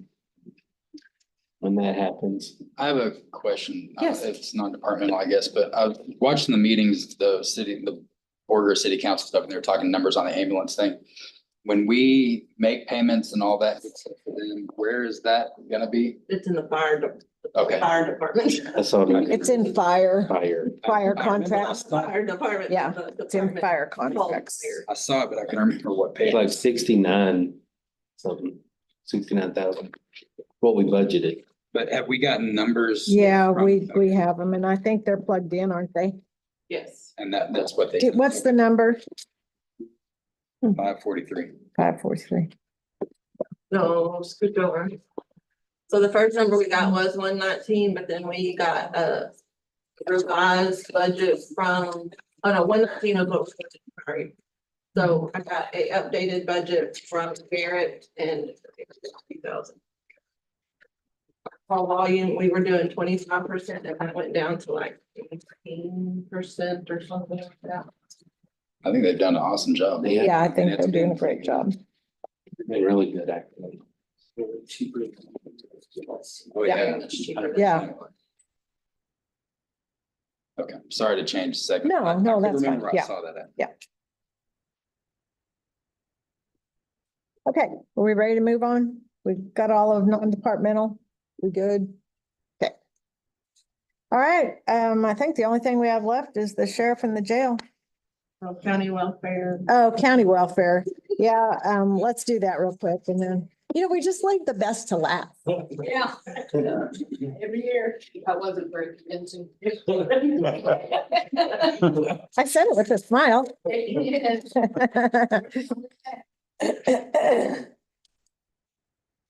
What county welfare, what is that? 640. 640. Yeah, I knew that. That's the indigent burial, Lord, that's all I take out of it, which I'm glad we haven't. Yeah. And I think we're doing okay this year. Y'all see anything you want to change on that? I was just curious, of course, I know in times past, but what was family protective fees? What were those? It's like a court cost type thing. Yeah. It's a Oh. court Money cost. comes in. And we still have them, but it was part of that we changed the accounting because everything that's collected gets paid out to the Hutchinson County Crisis Center. Oh, okay. And so I've moved it onto the balance sheet so that I can see all the revenue that comes in, and then whenever we pay it, it wipes out that liability. I would It's like, just kind of an in and out I would thing. like to apologize to Alicia. I did not read the bottom page of it That's okay. when I looked at it, Friday.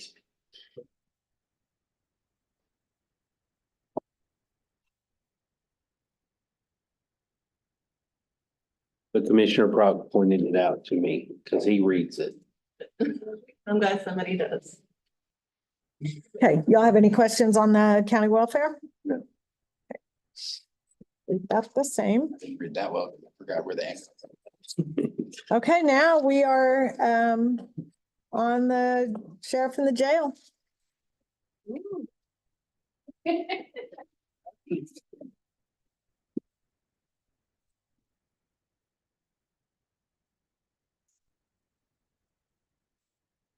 Tones up or something. Yeah. Stand next. Cheek. All of us, and just you. Sorry. Your radio's not the fault.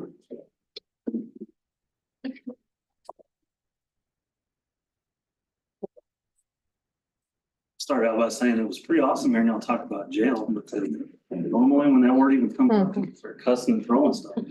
Right. So even hearing that y'all were talking about. We said the future. Don't get your. Oh, yes, I know. I know, but it has to start somewhere, right? Yeah, exactly. Like you said, you can't keep kicking the can. It's eventually gonna happen, but we'll see. Planning out always helps. So been helping the sheriff's office this year work through the budget. It's kind of a little bit of a training opportunity for me. And then so I decided to take probably the most controversial budget there is here, to dive on at first into it. So been with all these guys here. We've been having several budget meetings together and trying to work through some things. Maybe make some changes that will fit the budget. First one we'll look at is the 2052 uniform upkeep. Some of the things in the budget that we're looking at with some other departments, some other agencies, as well as a uniform cleaning service. That's something the sheriff's office doesn't have. Sometimes they'll take their uniforms to a local cleaners, but hasn't been the best, working out the best for them. So they're looking at kind of going to a uniform, or with uniform and making some policies to work on the uniform and the upkeep of the uniform. So we did add some money into the budget for that portion of it. Looking at harvester cleaners, the border police department, the fire department, there's a couple other departments, city of Stinnett and was it Stinnett or Fritch? One of those two. They use harvester cleaners as well.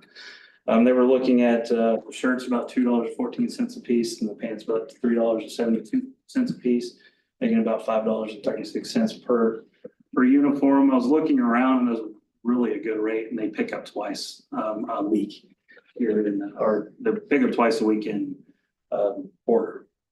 So they can set up a rotation on picking up uniforms and maintenance. So there was a significant increase in that line. And get that averaged out to about what it would take to get people 4 uniforms for every 2 weeks transferred through there. It's definitely not an everyday type thing, but it's going to increase their ability to meet necessary uniforms a little bit. The next one, 2240 increase in cell phone for patrol. This was discussed, I guess, the captain do not have a cell phone allowance. The captains are the ones that they're divisional leaders are the ones that run either the patrol division and or the jail. But Monica already does have that allowance, but the patrol captains do not have it. So would that be at the there's 2 captains, right? Right. So we changed it down, there was just 3. So Yeah, and so there would be 5 total right now.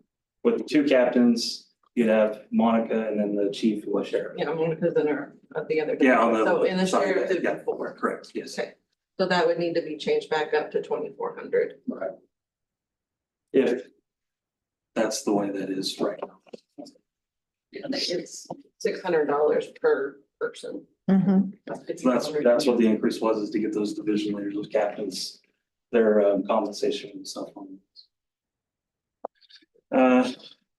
Next one, the 4,000, that was lab fees.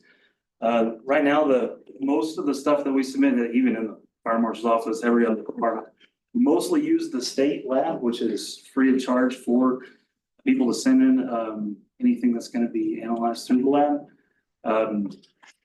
Only every once in a while, in a very rare time where we have to send something off for maybe a DNA or something like that, that we need to get back quicker, you'd have to go through a private lab. They can get them turned around a little quicker. The state does have a little bit of a backlog, but it also is free, and some of those tests are relatively expensive, but hasn't been used in a long time.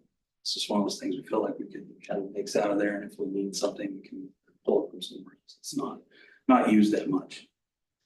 4220, dispatching contract. Alicia, I think you've also been kind of in contact with them about that and what that includes, because it will go up a little bit, 5,000. 5,350. And then I got with them and was able to lower it down $400. $400. Yeah, I heard the discussion with $400 difference. So the number she gave, that's due to the post warranty insurance that we have to pay every year, plus the 3.36 CPI. It's just what the contract is. That's the number we get. So that's the number, the increase for that. The 4,800 on the bonds. The bonds were increased, or that was increased at $200 to include an additional notary for the sheriff's office, to add a notary at the sheriff's office. The 5,700, the equipment, that one. 5,700, the equipment, that was lowered at $10,000. A lot of the equipment is based on or built with the vehicles that they're equipping when they come in. We got 4 vehicles in the middle of budget, and those vehicles actually be delivered this week, I believe. Right? Yeah, it's So it is crazy. We had 2 vehicles ordered in October, and those, we just got one in last week. And then the 4 new ones that we just ordered would be in the week after. So that was in October. This is significantly after. So the equipment is already installed with these vehicles when they're coming in. With some of the equipment, there is some installation that we'll have to do with video cameras and radars and some of the cradle point networks and things. So still need some in there to do that, but we've all discussed and figured this out, and that $10,000 would be sufficient enough to get that done. 5701. Let's see,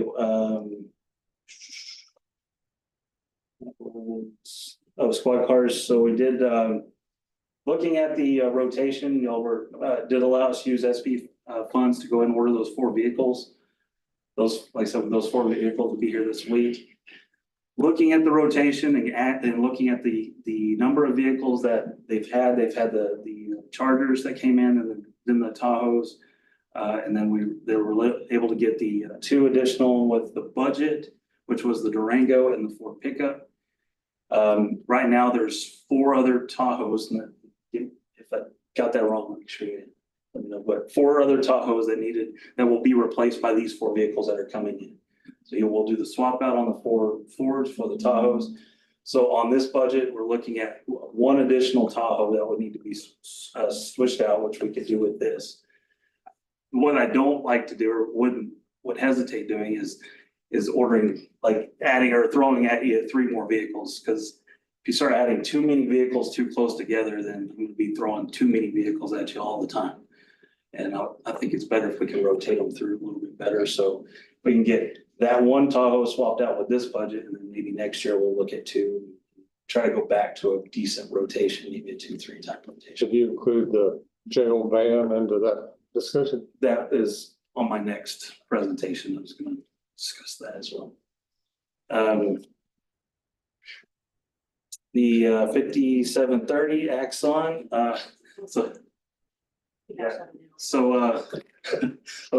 we've been talking about it here a little bit.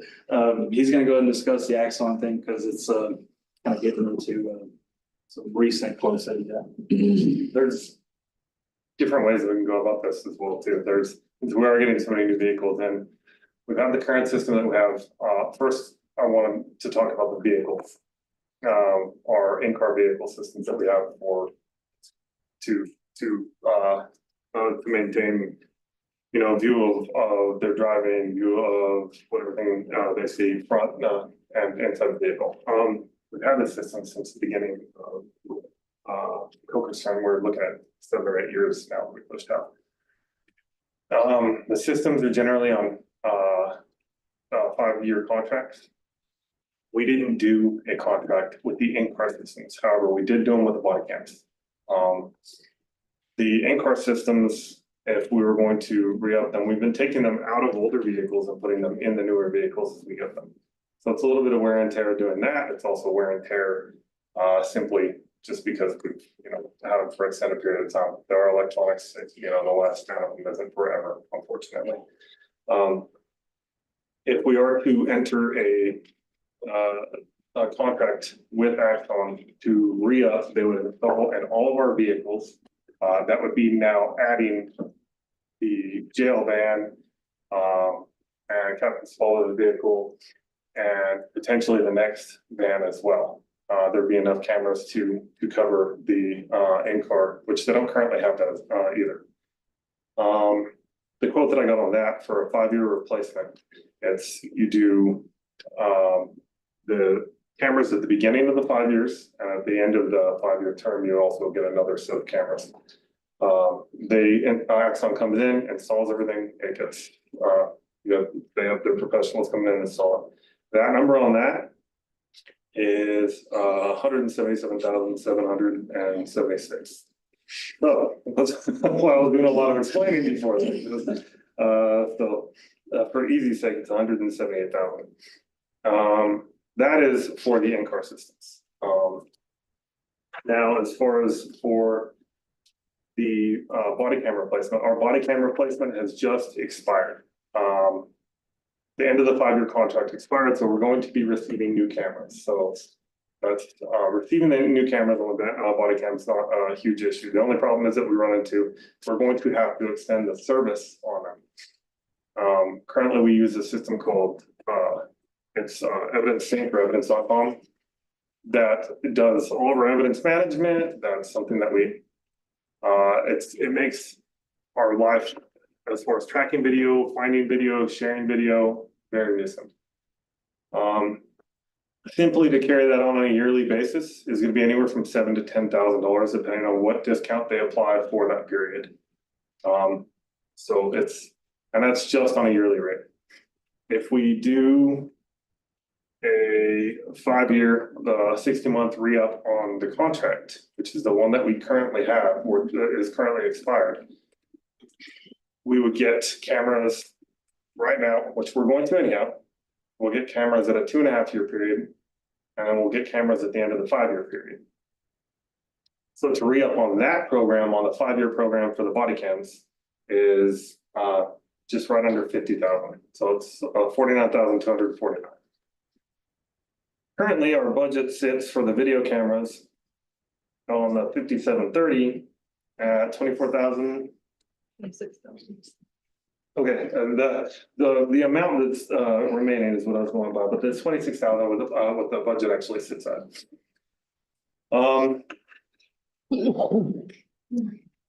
As far as adjusting the budget, I think we were looking at maybe dropping to about 20. If the maintenance portion of it just went that way. Right, all depending on which direction I want to go with service contracts and maintenance agreements and whatnot. So by looking at just keeping the maintenance agreement with the body cameras, and that's not including anything on the in-car systems, that's kind of just is what it is, but outside of the evidence.com side of it, which is all syncs to that, correct? Yes. Everything still uses that. So by doing that, we need to keep $10,000 to make sure we have that capability continuing with evidence and whatnot. And right now, they were budgeted last year 26,000 for that. There would be 10,000 for the bare minimum. We decided to move on to the body camera side of it. That's where we hit the $50,000 mark. Evidence.com plus the new body cameras, and we get 2 new swap outs of body cameras. Then we'll take it to the next step, but we're going to add the in-car video systems onto that. Then that's where you hit the 177, but you're replacing all of the in-car video cameras. That doesn't include the body cam. That's an addition to, correct? Yes. So we still would have to have the 50,000 on top of that. And then that would also include the evidence.com. Doing the body cam and the in-car is gonna be 230-ish. So I know that's why I brought him up here. So that's just that's this year, even though it covers 5 years. 5 years, right? So we would upfront that 230, and that gets us, so you wouldn't have that next year. What kind of fees would come after? So if we did 230 this year, what would next year's budget be? That's, from what I looked at, it covered the 5-year complete window with evidence.com, with your maintenance agreement, with your body cam, with your in-car video installation and everything. So for the next 4 years, it could be 0. Right. You're looking at that, or you're paying out the contract. Generally, you pay out the contract. We have So it wouldn't be the whole 280 not every year though. this year. This year, well, yeah, depending on what that total number would be. It would be. It would be, 230. yeah. Yes. But you said on the body cams, it's only 7,000 to 10,000, so we're not getting a significant discount paying it yearly anyway, from what it sounds like. So for the system itself, for evidence.com that's the system that we use and it doesn't just maintain the body cam, it also does the in-cars. So that's where all of our video goes, anything that comes off of the Axon camera product.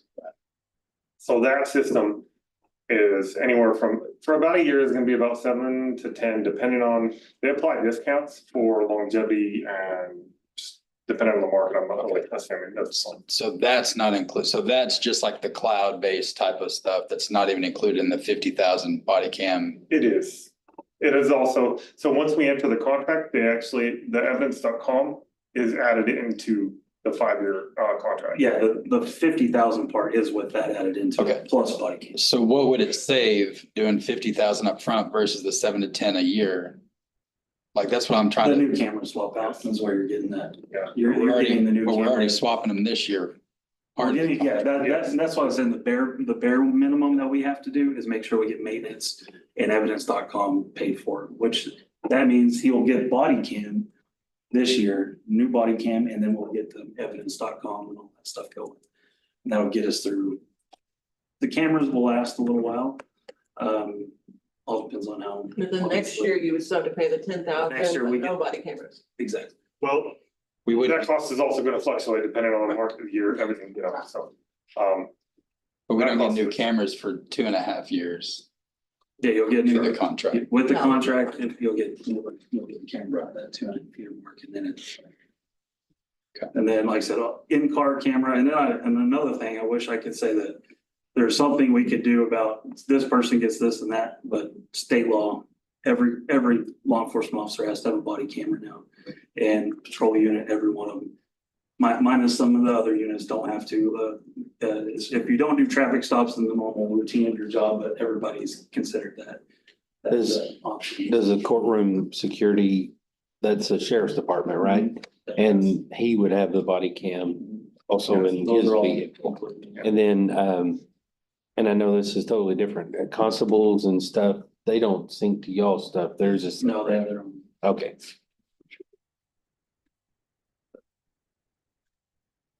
So that one was kind of a bigger one, so. A lot of questions about that. And this is just the patrol officers, the deputies, we're not even talking about sheriff or jail yet. So the jail has, and you can explain. Except for the van would be included in vehicle, but, Yes, it is. and captain. And we hadn't approached that prior to, none of the jail vehicles have ever had the in-car, which, is rather important because you're transporting people for Yeah. long distances. Exactly. It's not something that we visited prior to, 100% sure why, but it's something that I talked to us a little bit about. Because we're currently interested, and she had expressed that she would like to have those vehicles. I mean, that's the biggest one out of any of them, I think, with those long trips possibly. Yeah, I mean, you could be traveling, 1,000 miles or, whatever the They have distance is. multiple different types of cameras they can install in different seating rows and. But our jailers, they have, this body cam would be a different. So the body cam contracts that we currently have set up for the body, just for the body cams have been ran on patrol, and just because our budgets are set up a little bit different. Being that they have so little vehicles, I went ahead and added them onto the quote for patrol vehicles. But the body cams, they do have a separate contract that they've been running through Axon. Okay. Anything, since the budgets are set up a little different, we've kept them separate in the past. I saw they have a budget for video stuff on there, so I was wondering if we were taking some from there, but we aren't. No, it's Okay. it's okay. Okay. Since it's new, we're, I'm trying to start out fresh for here. Okay. So, and that comes down to which, as far as plugging in the number, what tier would you?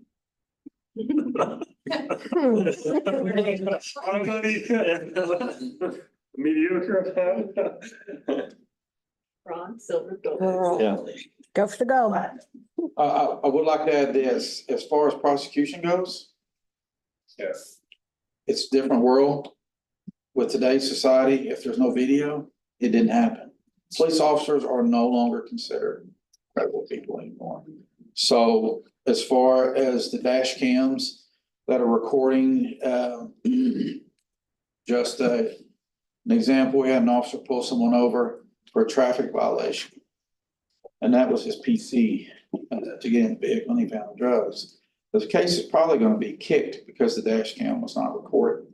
So, and we do have some of the in-car video cameras that have gone down Yes.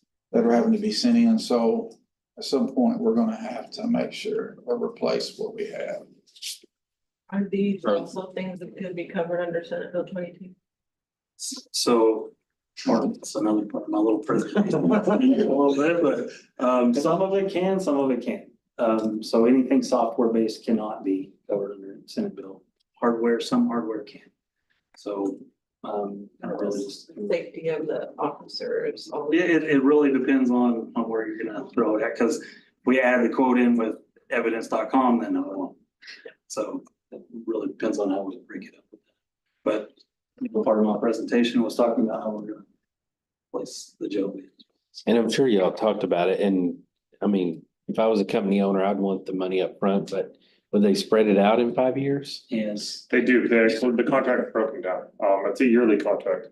So, for instance, They just break it down per year, what it looks like. Instead of the 230 all at You once. could do it yearly if you wanted to, or they have all kinds of options out there. They try to sell you financing and all kinds of stuff. So- Which that's what we did with the previous one. We paid it out over 5 years. yes, we did, yes.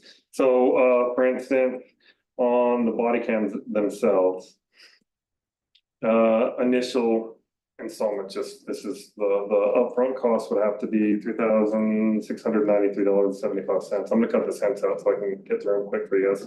Second payment's $9,011, or 111. Following payment, same $9,111. Following payment, same $9,111. Actually, the next, two after as well are gonna be $9,111. All of those sit on October budgets. One goes October 28th, of 28, one's October 27th, October 26th.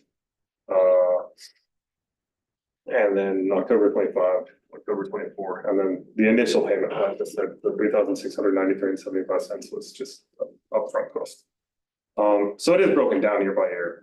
So it's not, it's not a hard pill to swallow right at first. Of course, the payment on, that's the budget for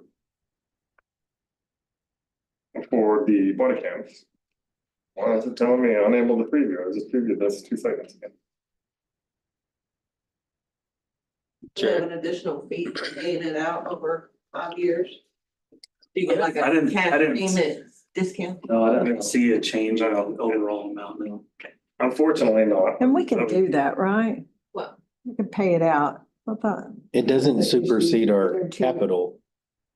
entering into a contract where we paid multiple years. I don't know. That's 3 syllables. That's, like you said, that was the way that we did it prior to it. With the in-car cameras though, that were purchased, that was just a straight up purchase. We didn't do any program. So there wasn't any replacement program on it. It was just a little bit different. For the software and services, hardware, everything, there's not a payment schedule on there we go. He did send me a payment schedule. I was like, well, this one's a harder one to sell. Like he didn't send me so the payment schedule on this, first initial payment, this is for the in-car cameras. And it's first initial payment, $2,606. The following payments for the next 5 years are $3,000 or $35,000. It's a lot easier. $35,034. And then your total that we'd be sitting at is right over. That's 177, 776. 178. 46. So what was the first year? Yeah, exactly. The first initial payment is 2,600. Okay.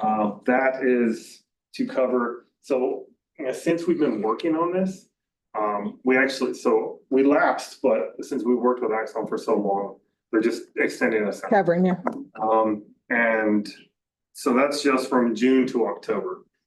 And then October of 24, our initial payment would be 35,000.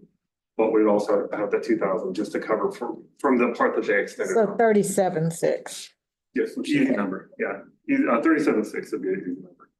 I'll use that from October 1st to September 30th. So the payment would sit out on October, yes. They're all October payments. October 1. And I think what we were talking about is the 2,000.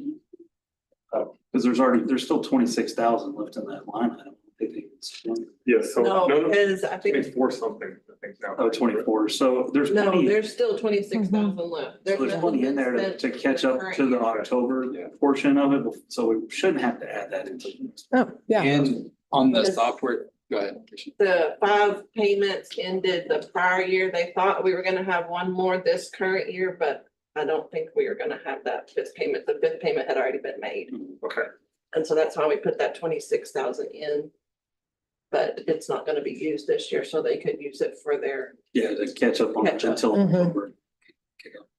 And if you have, I know the presentation on the SB 22 has been yet to come, but I looked on the comptroller stuff. It does say it typically excludes it, but if it's electronic systems permanently affixed to a patrol vehicle to protect the health and physical safety of a sheriff or deputy, that's included. Additionally, if eligible safety equipment purchased requires the software to be functional, that is allowable under it. So if you have anything extra, it could be Yeah, so, thrown towards that. so, and yeah, that's a good point. I just wanted to mention it. Yeah, so the evidence.com was I guess a hot topic on one of the discussions that we had, because a lot of people use it, and there's some that use the watch guard version. There's a watch guard version of it too. There was some discussions with it because multiple different levels of agencies use those platforms. And it was like across district attorneys, county attorneys, there's some share that do other federal type share systems with that. So that's the reason why on software, it was just kind of, it says on their software, so we just kind of put it in that category. But if we could figure out how we could. I can send, yeah, that's just. I'm definitely, if we Comptroller can figure out how we can use some of the software. So if you just presented like 45,000 each year for the next 5 years, that would cover everything. Can I do my math Yeah, right? you're gonna have to. I was trying to do it. the body cams and 35 something for the, It's 35, so I'm gonna overshoot just a hair, so 36,000 every year for the, Sounds about right. Body cams.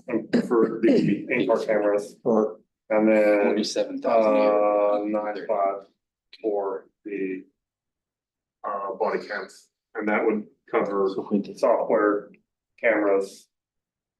45 time. 45, 46. So if you did 47 or 48 to cover like cords or just random things for that, Yeah, just to be safe. that'd be good. Generally, Axon is super good, like I can get a hold of them and they have an RMA system for returns.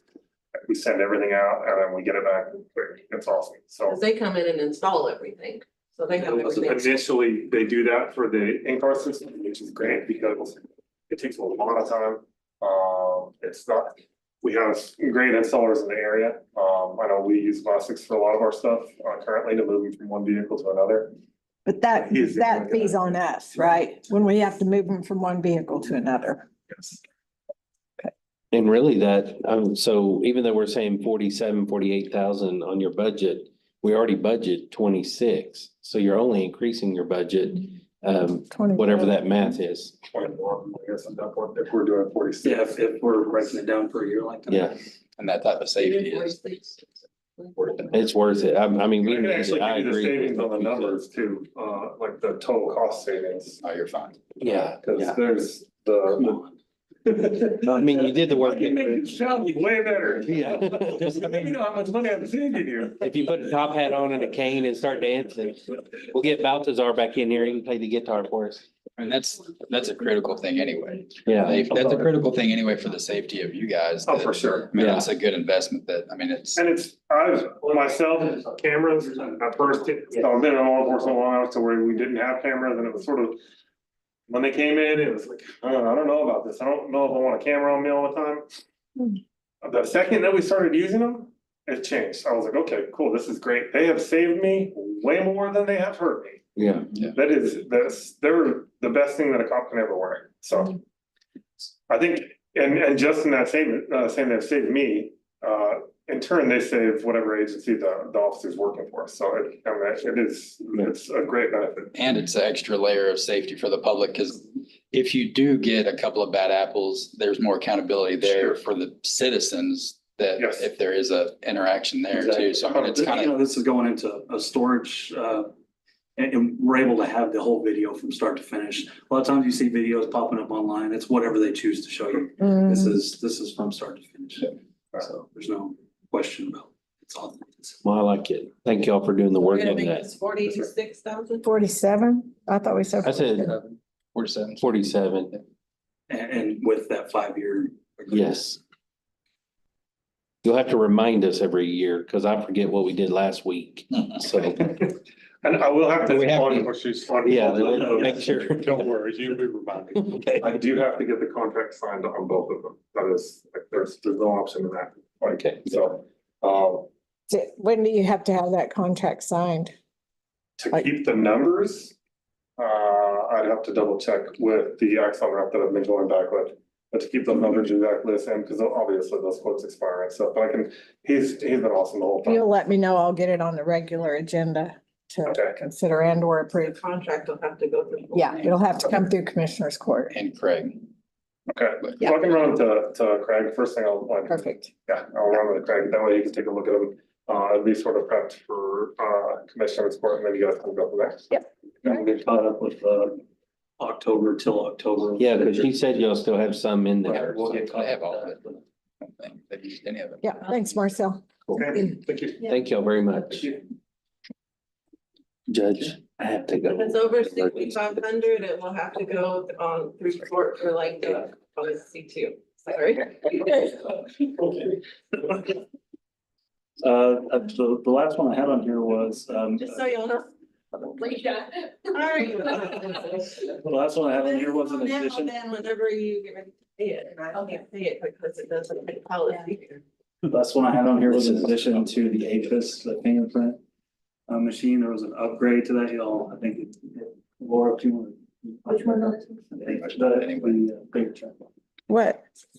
So 5721, this was an addition that Oh, kind of came in with the fingerprint machine, the APIS machine. This was down now at the office. They just recently upgraded that machine. It cost about 13,000. You have that bill, Lisa, the one that's. So they upgraded the machine, but there is also a maintenance agreement for that as well, which Have it is with me. about $2,500 per year. so do we need to add 2,500 to that 16,000? To the 5721 line, Yes. item, so we can include that maintenance agreement for the APIS. The last time that the fingerprint machine was upgraded, brand new and everything, was when Darrell was there, 2010. So I called to check on it, how much it was gonna cost for the maintenance, and they said we needed a new one. And so then every year, they said that we'd have to pay $2,500 for the maintenance. Okay. Stay upon it. We need to add 25 to the computer support. Yeah, and I think when we did that purchase order, somewhere in that paperwork, it shows in the little file print something about $2,500 every year. I can't, somewhere on.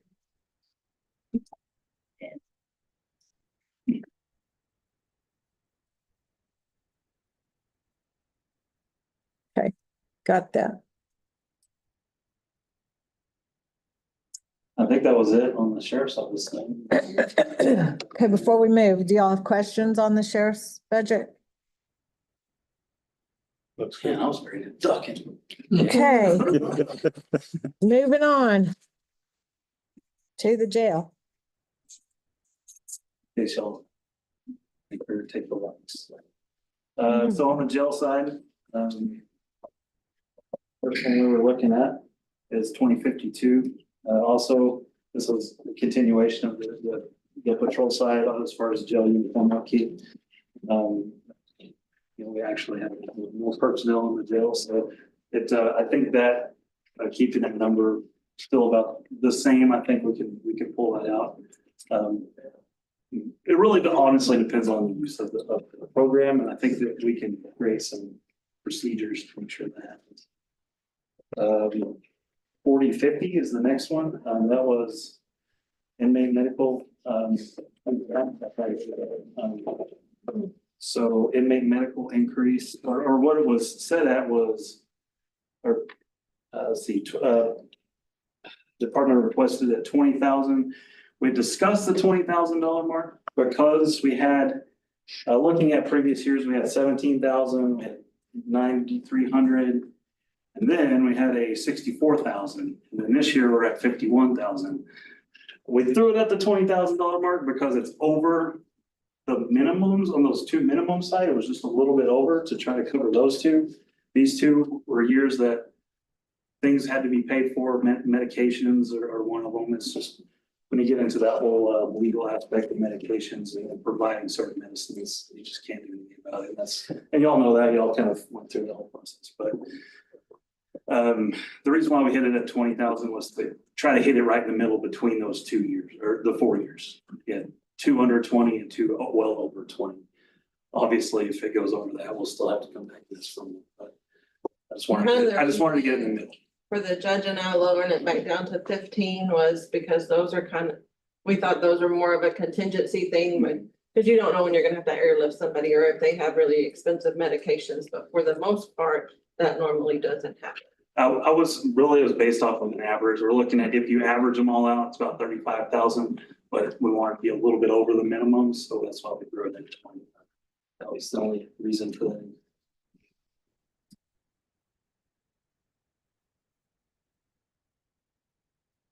So do y'all want to leave that at 20? Yeah, I think, yeah, it's closer to. Okay. Got that We one? do our very best to get everything approved through indigent, but there's some things that. Sure. And it just, they won't cover. Or if they have something major going on, they cut them off at $30,000, so if they have to have surgery, you can eat up $30,000 real quick. So, other than the fuel side of that, and that's on both sides, control and jail. That's the only thing we have on the jail side. Oh, yeah. That is interesting though, after looking at on the patrol and the reduction in the budget was, whenever we added all this up, was 47,000 until we just added the little bit for the. A little bit. A little bit. Yeah, we were able to put back for inmate housing. We don't see that, hopefully, going back in that direction. Yeah. Yeah, right now Monica's done a great job keeping numbers actually pretty low in the jail. All doing awesome. We got an annex now too. I think we have some really good cooperation with our courts and with Yes. Monica, and the relationship is awesome, and we've been able to not house some people as long. Yes. That's very rare to see numbers like that. Yeah, I don't think they'll stay. The thing is, we're keeping the same ones. They're still arresting them, but most of the ones that are being arrested are the ones that are making bond rather quick, so. The ones that we're keeping forever. Forever. Judge, I can tell you that we still have inmate medical bills that are still. Yes, I'm aware of And they. one that's quite large. Yeah. And you really talk about that, Lisa. Craig's on that, right? Yeah, he is. I do have one question, and it's probably something maybe we need to talk about in the committee meeting. I know that. For the policy? Yes. Uh-huh. Inmate meals, we have those set at $10 right now. I know I took a prisoner to Gatesville the other day, and we just stopped at a Sonic, and I got a very basic meal, and it was like $8.96. So I know we're cutting it really close, just for, nothing being, What it costs. I don't get large size or super size or anything, just a basic meal. We were cutting it really, really close. So it's something we probably have to think about.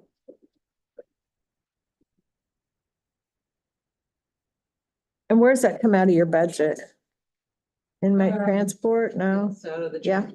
It comes out of just, No, actually, it gets put to the inmate meals. On the inmate meals, when they do it. Where's that at? They do a transport. The On the inmate groceries. meals, I take it out. Oh. of the groceries. Yeah, out of the grocery. Take it out of groceries. Whether you go closer south or anywhere out of the Texas Panhandle, your meals are more expensive anywhere you go.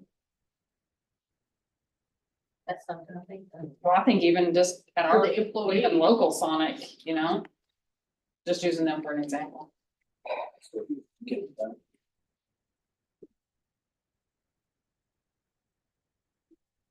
Honestly, I don't think that we Get expensive. have enough meals that it would greatly affect our budget. I just don't want to go against what policy says. Right. What's lunch for us if we're traveling? 12 or no? 15. 15? Our breakfast, I think, is 10 and 15 20. and 25, but by the time, like I said, when you get down further like the Austin and stuff, it's just. Okay, we'll look at that in policy. I made a We'll note. make sure we're doing what we're supposed to when we're transporting. Okay. Okay, Anything else on the jail? that's all we have. Okay, Do you want to talk? and you want to talk Senate Bill 22? On the, It's got a PowerPoint. Can y'all make a note so I make sure that on the cell phone allowance stuff, that we're all consistent on 24-hour on calls and. Because we had, remember they had like some discrepancy on some of the bills which we were paying. And we might add that. Part of that is the cost of their phone bill. Like Mhm. $50, Is it in policy though? Yes. On the, what I'm saying, like the Up bill to for, 50. But if they present a bill and they only pay $48, then that's all we're paying. I think some we're paying 100 still, aren't we? Some get 100, some- 100 is the JPs, because they're on 24-hour call. Well, that's what I was saying. Can we put that, because I don't think that's in policy. We only pay $48. Amanda's, because that's what she presented her bill for. But as in, budgeted if. Up to. Yeah, we can look at it. I've got cell phone. Look at that. It's just one of those that there's a lot of different. Yeah. things we do. Okay. So Senate Bill 22, this has definitely been a big topic around all the state of Texas, especially for rural, smaller town, smaller county sheriff's office. So I heard a lot of questions about it when we were in the last commission report, so I figured I'd throw some stuff up here to try to get everybody a little bit more familiar about the reason for it and how it comes in and business. First is Senate Bill 22 and what's its purpose. It was established as a grant program that provides financial assistance to sheriff's departments, constables offices, and district and county attorney's offices. Eligible counties to ensure professional law enforcement and legal representation of people's interests. The 88th legislative Texas legislature enacted the program to help rural law enforcement and prosecutors' offices that often struggle and to attract retain qualified personnel due to limited funding. Bigger cities frequently have the financial capacity to offer enhanced incentives, while smaller law enforcement agencies and prosecutors' offices typically must do the same and work with smaller buildings. Section 130-911, this is specific to rural sheriff's offices. That statute alone, the comptroller shall establish and administer the rural sheriff's office salary assistance program to support the state purpose and ensuing professional law enforcement throughout the state by providing financial assistance. The comptroller shall award the grant. A qualified county that applies for the grant using money appropriated to the comptroller for that purpose. The grant must be in the following applicable amount: 350,000. I just put in our county size, 350,000 for our population size. Oversight of the program, kind of want to throw some of this in here to kind of tell you what the control over it is. Movie, yeah, a little wiggle in there. Do I? You even add a little. I did. Little action. That's visual. The comptroller's office to not alter the roles and authority of the county commissioner's court, county auditor, county treasurer, or county officers provided in the local government code. The local government code 130, 911, 12, and 13, it's sheriff's offices, constables, district county attorneys do not create exceptions to the ordinary budget making process. Do not create exceptions to the county commissioner's court's authority to set budgets or to accept grants. So I wanted to throw that out there because it still is your option. It is a grant that's available to us for a specific purpose. And it's still in control of the whole process. What can we do with the grant? Provide a minimum salary of at least 75 for a county sheriff, 45 for a deputy, and 40 for a jailer. in the minimum salary criteria is, if the minimum criteria is met, other options are available. You can increase the salary of any of the listed above, hire additional deputies or staff from the sheriff's office, or purchase vehicles, firearm safety equipment in sheriff's offices. This last Senate bill money, we plugged it in with the purchase of the 4 vehicles. And then there's probably gonna be something else that y'all will see next. Meeting. Commissioners. County may not reduce the amount of the funds provided to the sheriff's office because the grant funds provided under this section. This is why, under the compliance thing, we have to send previous budgets compared to what the budget we adopt to make sure we're not reducing budgets because of the funds. Disallowed expenses. Oh, it is. Disallowed expenses, software, increased salaries. Chris had a software, thanks. Increasing salaries and current employees, not listed in statute, contract employees, overtime pay, and office equipment.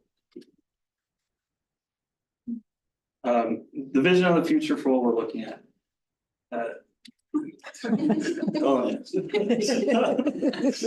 Currently, Sheriff's Office does not have a progressive pay scale, which has been a topic of discussion for many years during the budget meetings. With Senate Bill 22, we have a perfect opportunity to implement these changes and provide significant benefits to the employees of the Sheriff's Office without increasing the budget or burdening local taxpayers. First one is the scale, and I know, I'm pretty sure, I think all y'all got this. Yes. You know, we all are able to look through it. These are like the scales that we're looking at implementing as far as like corrections, a 5-step scale process through. It's going to be through an evaluation process. I'll get into that and on how we're going to look at doing that throughout the year. But you would have 5 steps. You know, start out with a corrections officer or jailer position. We set it up in this way. I have several conversations with Amy and Leisha and trying to plug this in the best way that would fit. That way we can see it differently. And I know that there's always the topic of, will this money always be around, or what's going to happen with this in the future? Obviously, you know, any funding can always change. But with this and having numerous conversations with the Sheriff's Association president and several other legislators, the funding was actually built into the baseline budget of the state. There's certain allocations that are made that are always in there. So they put it in there for that purpose because they know that a lot of departments are using these funds to increase pay or to add positions. And they know that it would cause a drastic effect to the law enforcement community if they ever took it away. So they built it in for that purpose. You have to have a 2/3 majority to repeal it. Plus it was unanimous in both sides of the House when they passed it. That hardly ever happens. So hopefully to give you just a little bit of positive about that side of it. But we set it up with corrections, our jail sergeant, the jail captain, and then you'll see the SB 22 salary, or that's the way I fit best to say it that way, SB 22 salary, and then the annual amount that they would get on top of that stipend or whatever you want to call it. And then you see the yellow marker is where they would step out at the top of their bracket. So that's corrections, and then you'd have the patrol side. And so I know you got this. And then as far as the totals on the side over here, you can see the number of positions. That's what the positions are now. Obviously that can change, and then I'll show you here in a second how that has changed, so I can make sure that I plug every single one of these amounts where it hits under the grant amount. So at every time I was always looking at the total amount of the grant and making sure we never went over that, so it wouldn't cause any change to the actual budget. One thing that was pointed out to me in the training that we did a couple of weeks ago, one of the guys from the comptroller's office was giving an SB 22 thing. And the salaries can only be increased for deputies who perform routine traffic stops. So he said with administrative type positions, that does not qualify. Yeah. Unless part of their routine, and you get to decide what their routine is, if it's part of that. Okay. Some local competition, I was doing some salaries of, this is our probably the sheriff's office, when you look at statistically, like everybody kind of sees that the sheriff's office a lot of times trades with people with local police department. This is that pay scale, and you can see the difference. So this would put the sheriff's office with that over a patrol position here. Where it starts to tipping the corner a little bit is when you get into the administration side. We're not gonna be able to keep up with the administration side on our end of it. But on the boots on the ground, the people, the deputies and the corrections officers, this would put them at a good point over what any local department would make. And that's what I'm not gonna want to compare with people. I want to offer them more than what other people are often offering to get them here and retain them longer.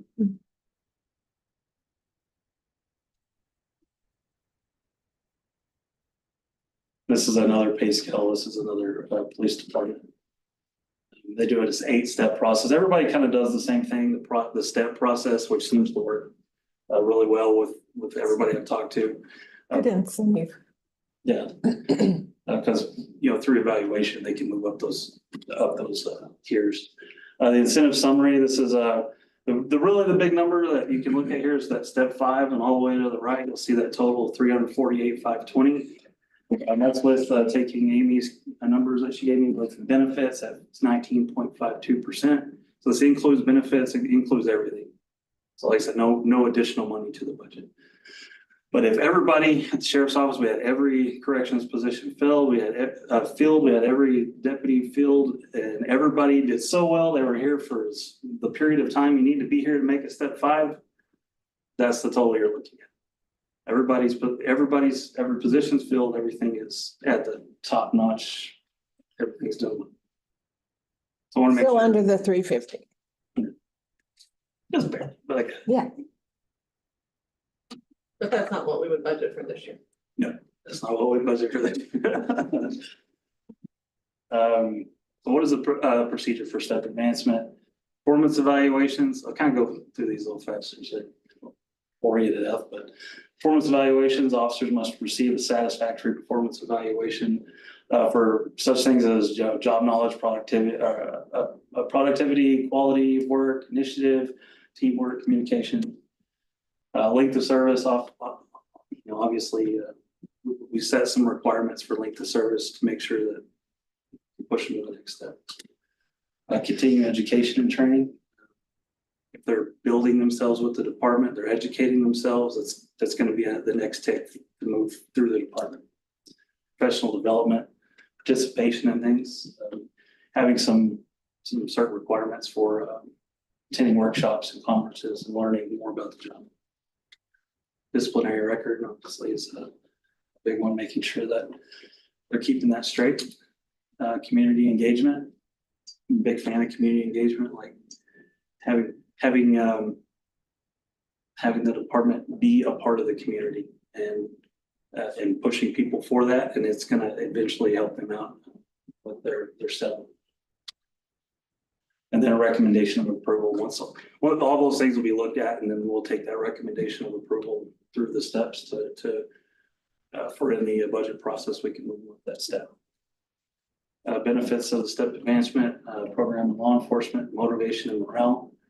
Increased motivation, gives them a clear path of advancement, encourages officers to perform their duties.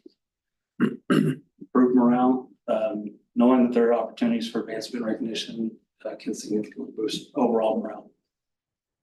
And let's say even just law enforcement in general through the nation is just, it's hard to build that these days with what's going on. There's something in the headlines every day now. Trying to keep people motivated is difficult. Obviously, retention, reducing turnovers, loyalty and commitment, professional development, skill enhancement, getting people the training they need, and pushing them to evolve within the department. Leadership and development, trying to get these people to train them to be the future of law enforcement, not just to fill a position, but to train them, because I'm not going to be here forever. He's not going to be here forever. We're going to move on, and we need to have people that can do the job. Performance and accountability, higher performance standards. I think by implementing something like this, the standards will be higher. Obviously, accountability is a big one. Everybody needs to be held accountable from the top to the bottom. Community relations, talked about that a little bit. Improving public service, engaging in outreach programs. Consulting various law enforcement officers from different agencies to determine key factors influencing retention, overall job satisfaction within their departments. I've asked, I can't tell you, since I've started researching this and looking into this, I've went to the Panhandle Peace Officer Association meetings. I've been going to a lot of stuff in this and asking a lot of people this question. And these are the two that, and I just got out of that. Dang it. These are the two things that always are the topics. Making enough money to support the family. And a vision for a future of the department, career advancement. I want to see that they have a place to go in the department. I think with a STEP program like this, you're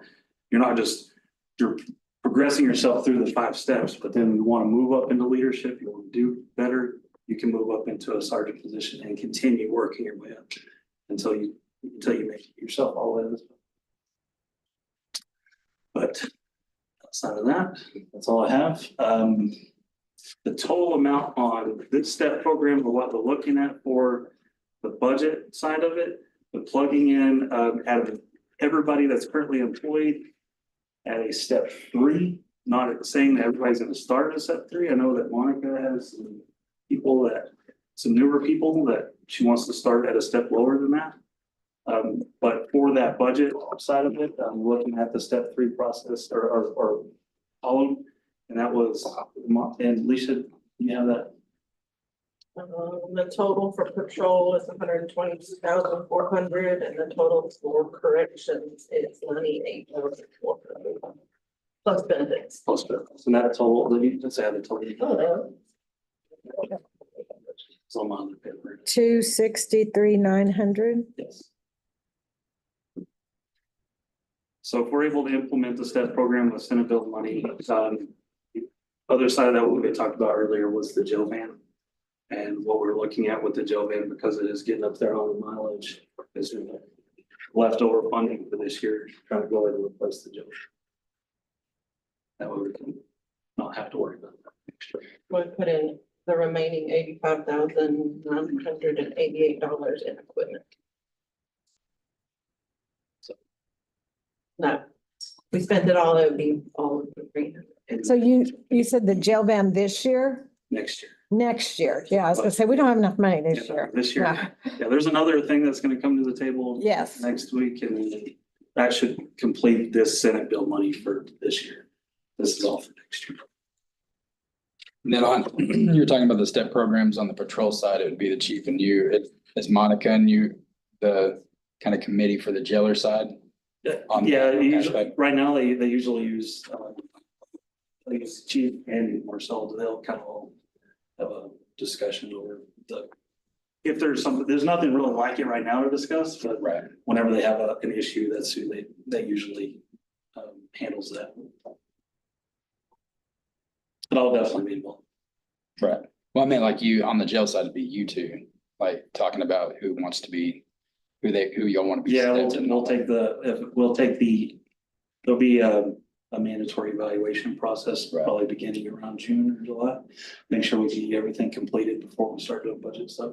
Perfect. That was another thing, is making sure when I talked to these ladies, they were like, if we could just have it in October in the budget would be great. I was like, that's perfectly fine. Another thing that we discussed, and I don't know if you're doing it with the district and county with that letter you're talking about. Yes, there's a, So yes. we discussed, I said, we all know the possibilities that the money might not be there, even though it says shall. Yeah.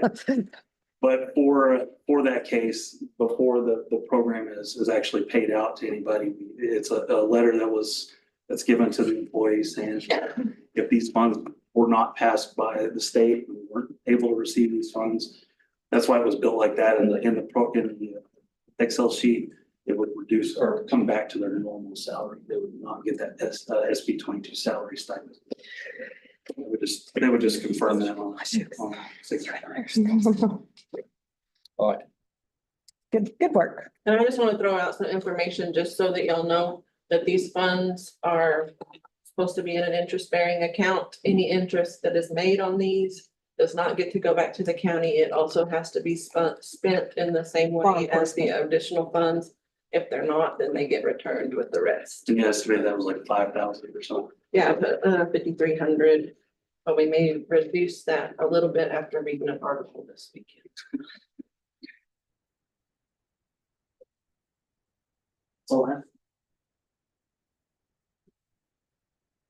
Any questions for Jerry? Or Monica? Good. On either of those budgets. I appreciate the effects. Yeah, that's all. Good presentation. So we probably need to, and I don't know whether I need to put this on.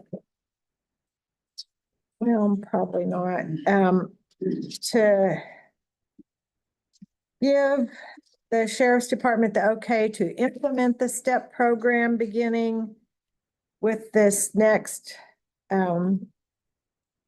grant funding that we get,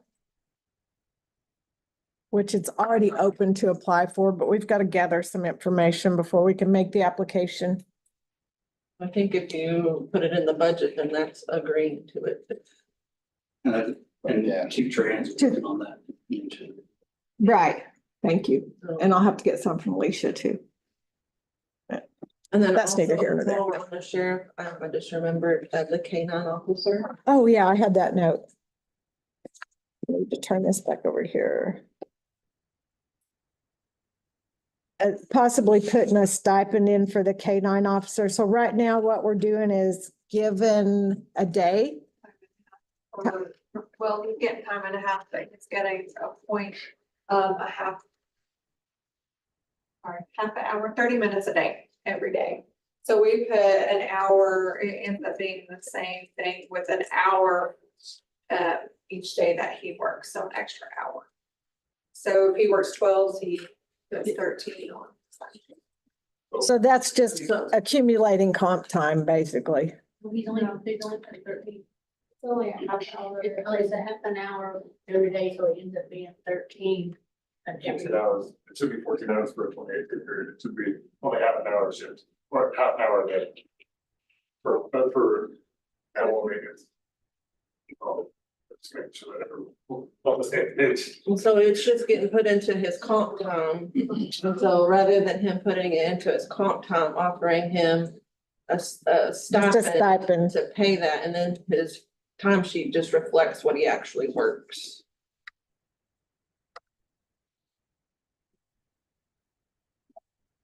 What does he want a stipend? And why are we talking about it? So we don't keep accumulating comp time. Is this what you're proposing? Well, Amy came to me and said that other counties, this is what they're doing, because it's come into payroll law, where the county's been held liable for not, I guess, compensating him for that. Because you're telling me to put an extra hour on the timesheet. Right. And might not be working it.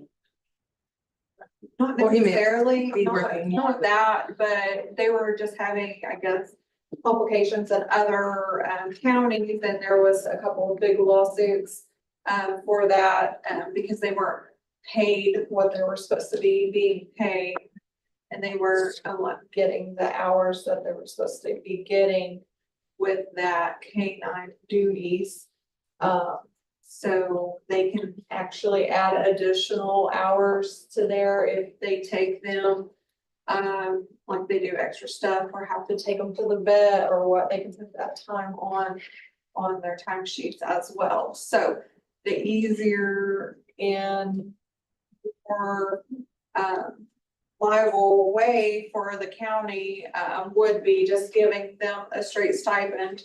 It ends up averaging out the same as if he was being paid out the comp time, and just giving that throughout the year.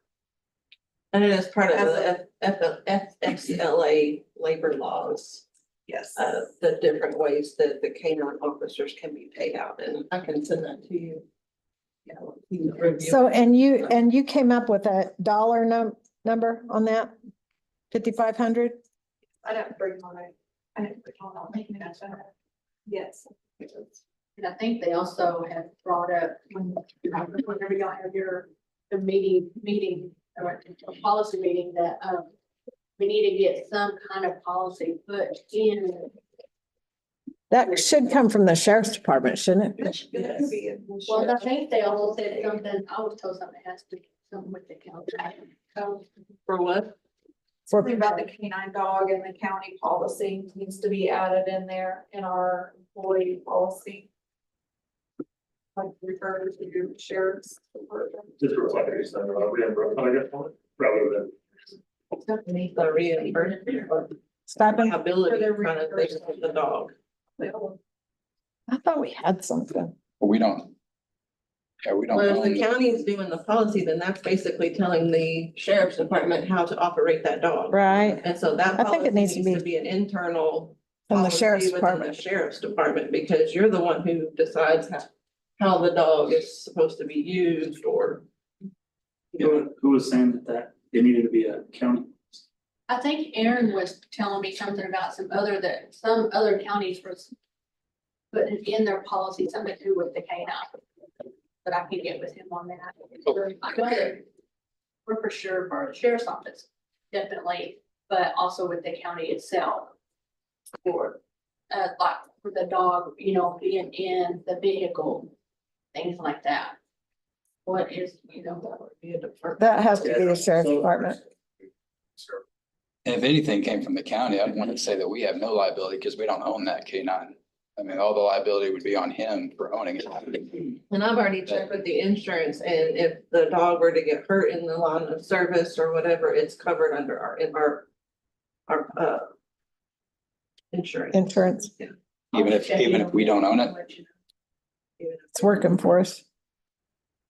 So what's the liability? I think I've asked this before. When he first came, have you looked up the liability on if it were to bite somebody in the line of duty on our It's end? covered under the sheriff's official liability. On their side, okay. And then, like, say it were to get shot by somebody, then I think it would fall under even our insurance to replace the dog or.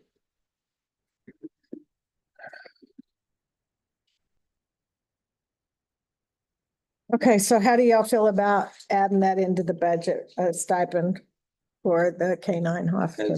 Has anybody asked him about? You suggested this and that's why I came up with it. He suggested, because that's how he did in Stratford, that's how he got paid. They did the stipends of the hourly rate in the time sheets. Yeah. Like Ben said though earlier, you do it for one, you gotta start talking about comp time payouts for other deputies too. Well, Cause this is just for canine. Yeah, but so that's- it's Just has a responsibility. And this is just for the I think that'd be canine the same officer thing. because they're under a different law. and that's I think the comp way- time reimbursement would still be the same thing. Well, this is the FS. I know what you're saying. Well, Well, it's a right, potential. for canines. Yeah, that So you, they have to get that extra hours, so but you don't have to pay it. instead of having, no, That's what I'm saying. no, not until they go over that for it. It's different laws, but paying out time versus using comp time is kind of the fundamental. I think, yeah, I think the idea behind it was to prevent from actually becoming comp time and doing a payout prior to. So the comp time would still build from is 171 hours prior or extending on to, but it's not even getting to the comp time period. So it's not even actually registering as comp time. It's not being counted as comp time. There's an actual flat stipend that goes directly into it rather. If you pay it, is what you're saying, like the stipend, Yes. right? But if you pay out the other comp time, it wouldn't go to comp time either. Like other Sure, it would deputies. have to be billed prior to being paid. The comp time would still have. We don't pay it out until it reaches a certain amount. So so for the amount, what's the job function? It's not being called out. No, it has nothing to do with call out time. This is just for maintenance of the animal, anything to do with the animal outside of the normal routine of duty. Right. Well, as Amy and Alicia said, yeah, it's literally, it's per FSLA it's the requirement for us to reimburse Aaron for that dollar. So I think that would be a policy of the sheriff's office to say, we're gonna pay you this for these functions outside of your normal job duty. Yes, right. I think that would be just a stipend for that. That's fine. You're gonna be sheriff, so that's your policy. So you can have that. Oh. No, I said he's gonna be sheriff, so he can make that policy. That's to his list. His list.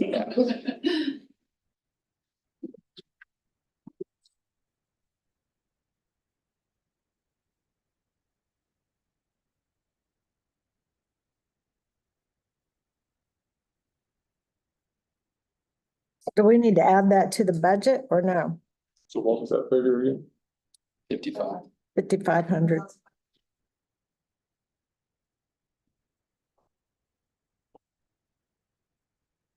That paid out like every month.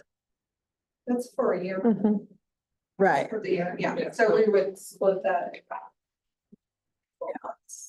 So future sheriff, are you gonna make that a policy? I will work on that with Captain Jean, chief training. I feel like I was getting a little bit of what.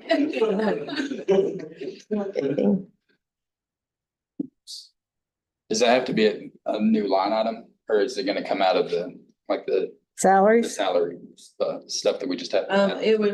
I would probably like to put it as a line item itself, just so that. Yeah. We know, his salary is more, you know? Because if he left, then Well, he wouldn't. what that about, would sit there. can you put it under K-9 expenses No, it really needs to stay up in the payroll. in the payroll part? Yes. Okay.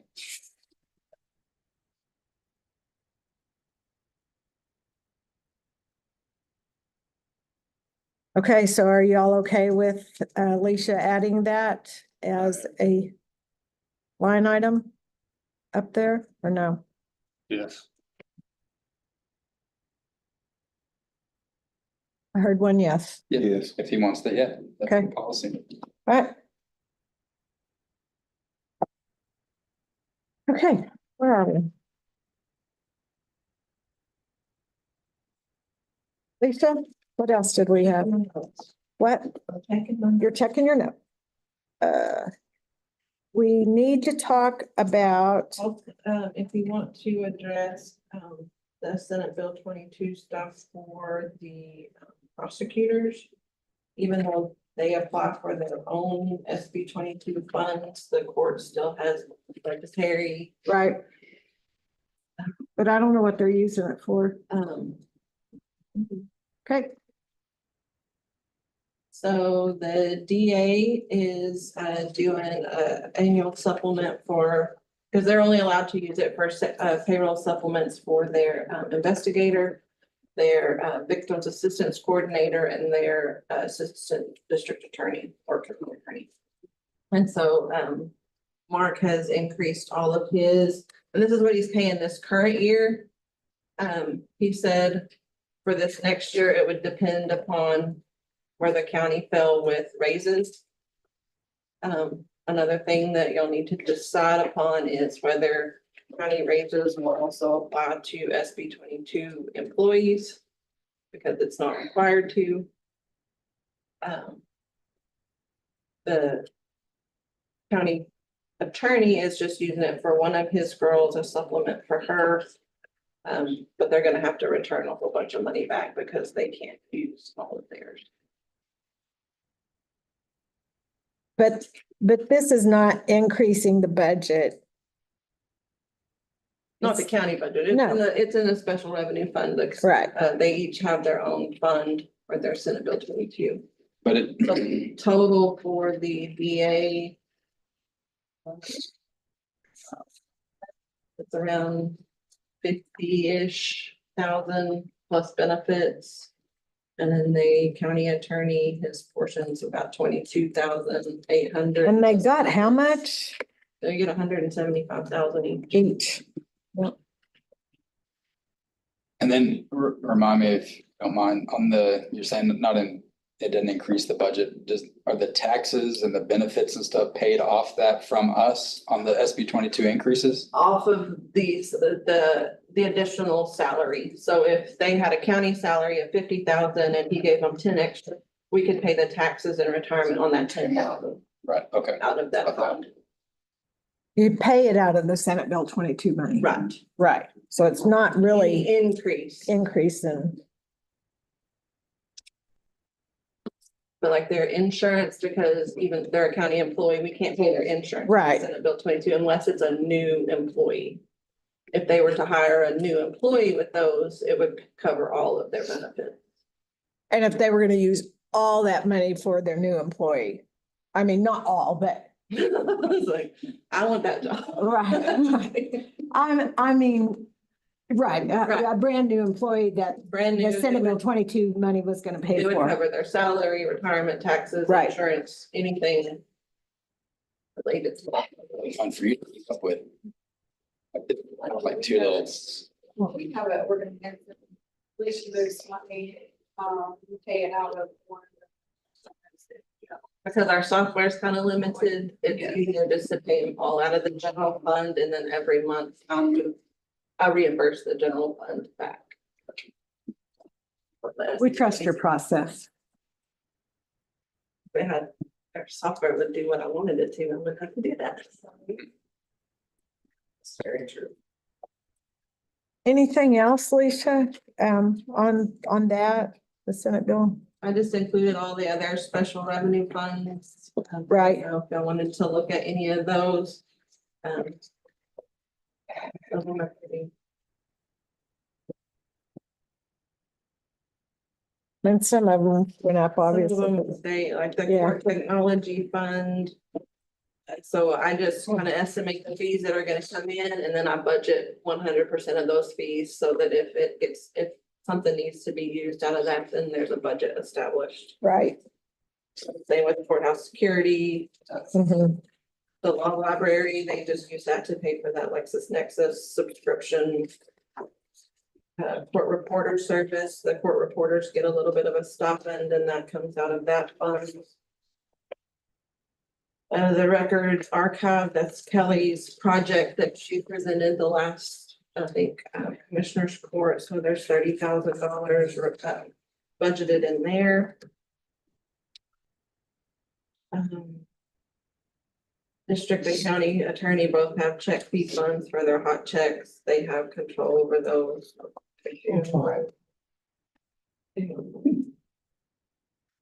Oh, drug court. That used to be huge, but it's not anymore. Nobody writes checks. Drug court, Judge Mosley did request an increase to the state and national conference line item. That was 12,515 and he raised it to 14,000.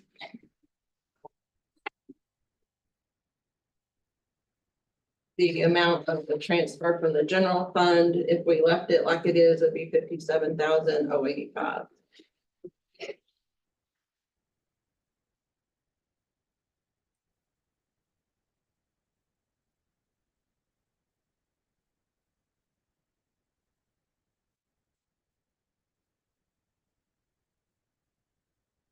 Is that okay? Or I need to get in here.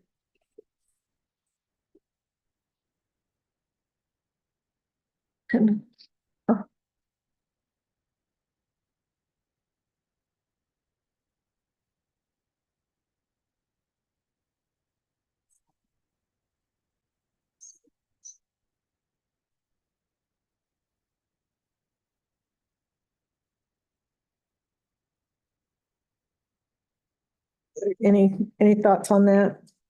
Raising that? Their national conferences. I don't know, some are usually far away.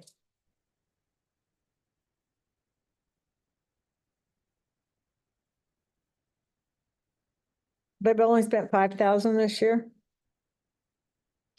The 24th of July, yes. but I don't know when their conference is. Yeah.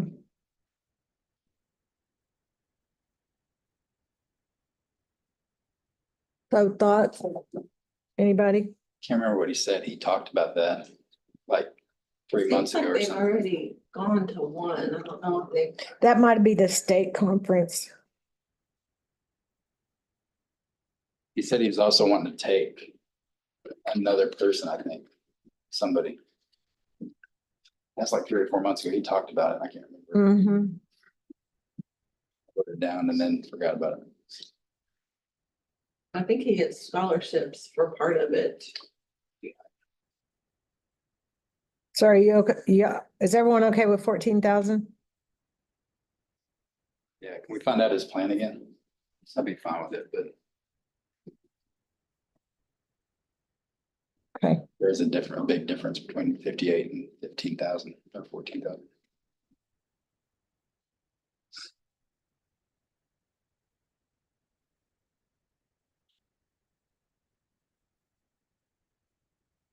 Anything else you want to point out to us, Alicia?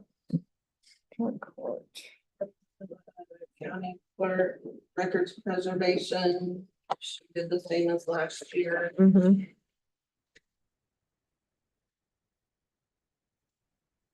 The district clerk, court records preservation, whenever fees are coming in, I put that in a budget line so that if something comes up and you need it, so you can have access to that. Language access fund, so if anybody needs an interpreter, we can pay for those out of that. The county jury fund, we've been using the county jury fund to pay for the meal reimbursements for the jurors. And the lunches that they provide for the grand jury, stuff like that, so. I do the same thing, just whatever we budget for fees coming in, I budget for the expenses going out. And the judicial education and support fund, Kelly, was it you? Oh, wait, go back to that jury. Jury. So the district court has gone over that this year? Then does that just come out of their budget? You what? The district court, the jury fees, because I know they've had lots of juries. Well, It it's not says- broken down by who collects it. All the collections go in there and the county spends it as a whole. That's revenue. So the district clerk doesn't get to just spend whatever they collect on jury and the JP spend theirs on jury. Okay, so it's just a lump. One bucket. I gotcha. And like I said, it's not really enough to Right. pay the jury fees. We just use it to pay their lunch reimbursements and any lunches for the grand jury.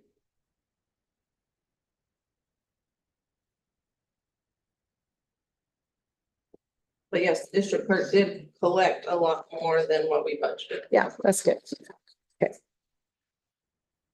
this particular year. What grade school did you ask for? I didn't. I don't know if that was where she was going. No, we didn't. What are you looking I don't know, judicial education. Oh, and yeah. support fund. at? I think that's just for you guys. We didn't ask for any. We just normally send someone and. I think that they were just raised it because we brought in more. Yes, and Yeah. that's another one that I just put in, what I expect the fees to be, in case something more than expected.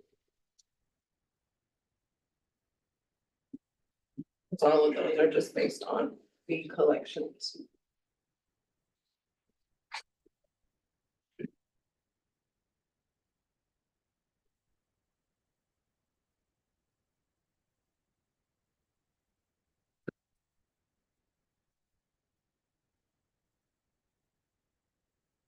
Oh, and then the lateral road fund, that's state money that we get for road and bridge.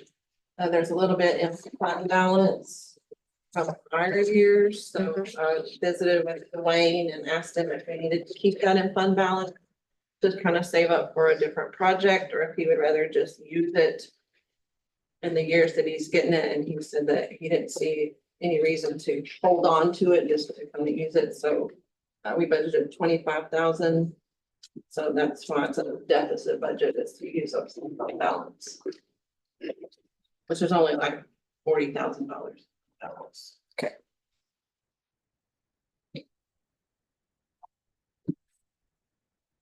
Okay, that is.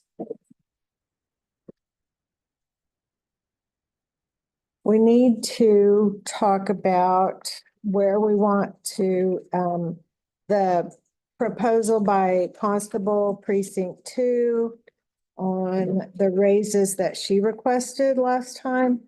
So we can get some numbers plugged into the budget and get the budget ready to finalize. We need to talk about that.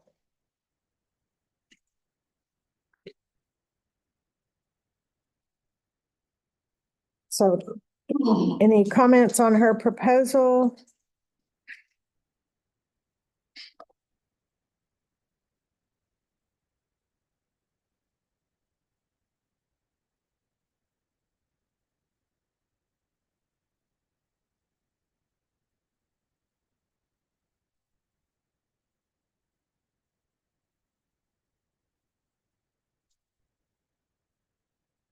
I think there's a definite discrepancy in the two positions as far as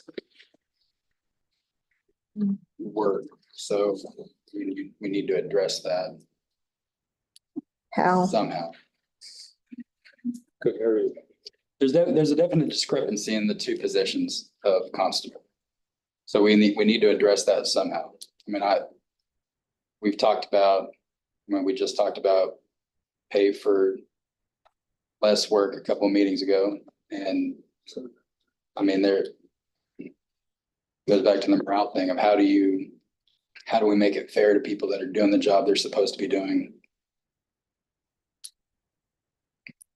So just like we've talked about before, you can either raise one or you can lower another one to balance that out.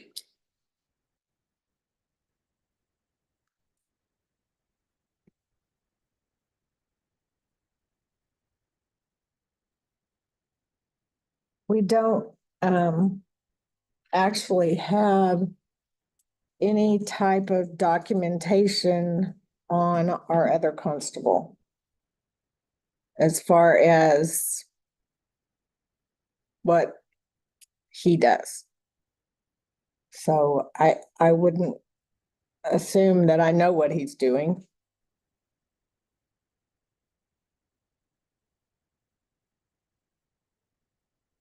I think many times we think just because they're not in their office, they're not working.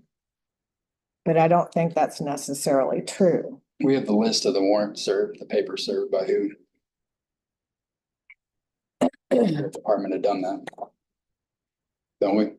We have the list of who served what papers out of every office. Yeah, as far as us and precinct 2, and Odyssey, I can tell you how many she has served at. I think she gave us the. JP 1 or Constable 1, I have no.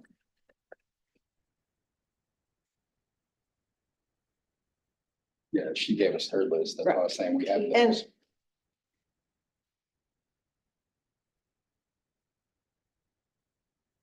They are elected positions. We're kind of limited how we can change their salary at budget, but that's it.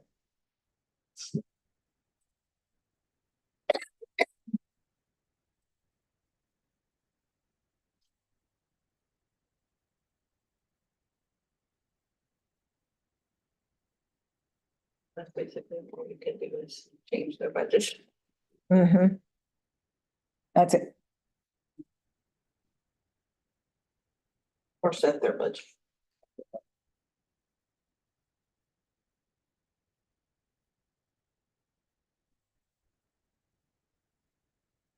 I don't know what the answer is.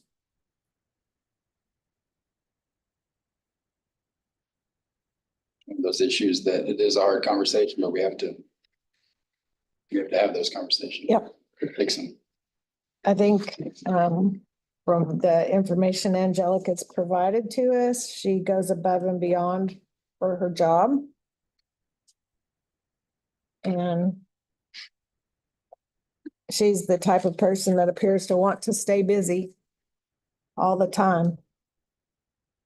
Was she requesting captain, or close to captains? Yes, I think Approximately that, 65, Mhm. 30, and the JPs are at 65.9. Constable would be. That's right, that was her proposal.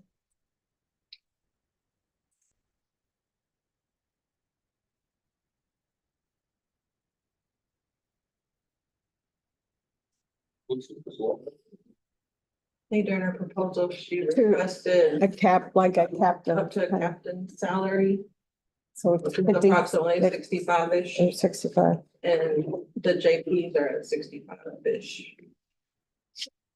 That's what.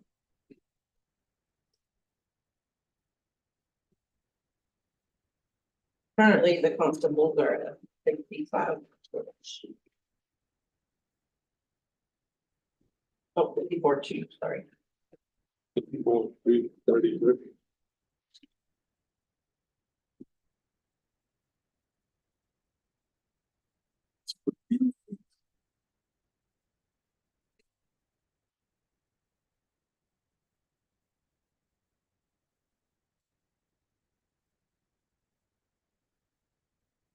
I don't know, thoughts?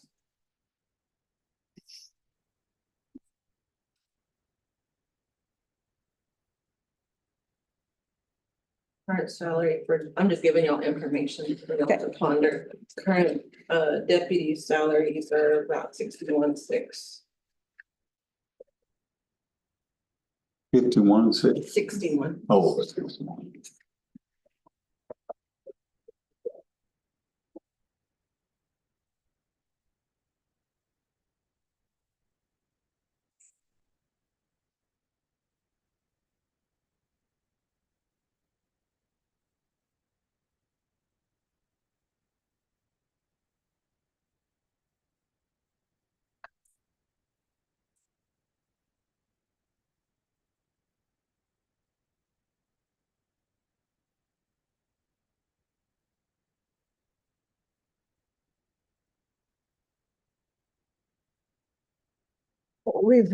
We've had the conversation that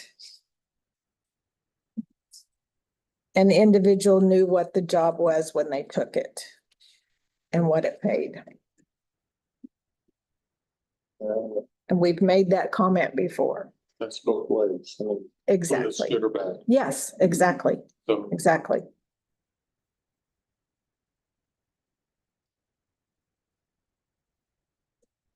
And I believe that that function of the constable, I think, is to serve at the pleasure of the JP court, like as the bailiff, and also serve their paperwork from the JP's office. Now, there are constables across the state that do much, much more than that, but they're considered working constables, where they do traffic stops and they, provide security for different things and whatnot, but that also makes them eligible for the Senate Bill 22 money, which we're not eligible for. So just for information.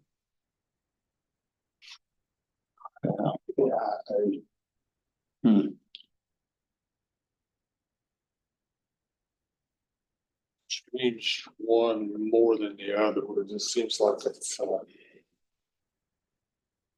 that could apply to a lot of things. That could apply to us. That could apply to Absolutely can. who works more, who works less. But I don't want to get into any of that stuff. It's kind of our job. Huh? It's kind of our job.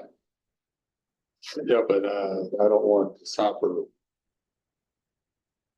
put a price. I'm not sure I'm willing to say that one person's job is more, I mean, I don't want to do that. and they're both constables. They both have the same precinct population. I don't know if one's more, I mean, it used to be that constable precinct one used to be much busier than Constable Precinct 2 because they had so many more evictions than Precinct 2. And it was just the nature of the makeup of their territory too. But that was just the way it was. That territory hadn't changed though. No, it hasn't. Government home. But they do a lot more evictions in Precinct 1 than they do Precinct 2. Or they used to, I don't know. Really, I'm just not really up to changing one different from the other.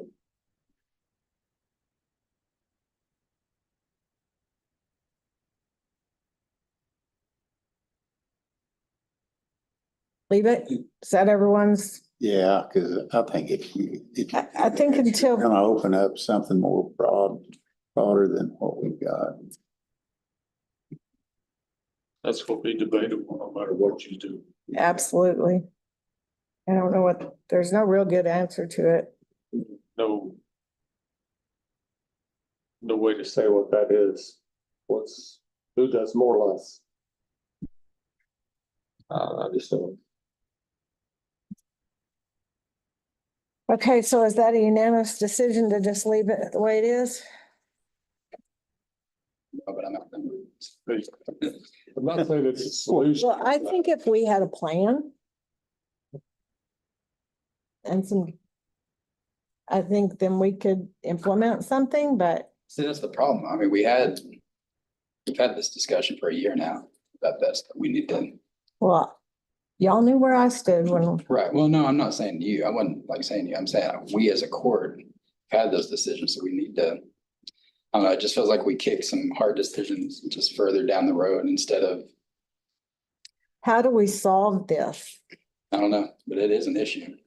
Yeah, I agree. One thing you could kind of take into consideration is maybe the expectations, if you, because I know like if they're serving for other courts, maybe it's the expectation of Precinct 2 to do this so that whenever the next election comes, they know that that's part of their duties. You know, that's what they're expected to do, then you could justify an increase in salary. But if their expectations are both equal, then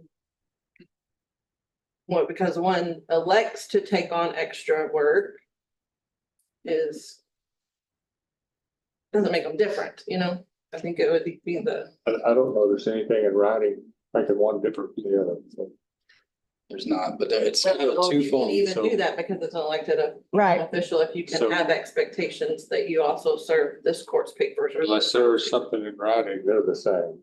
So We have to have expectations for above and below though.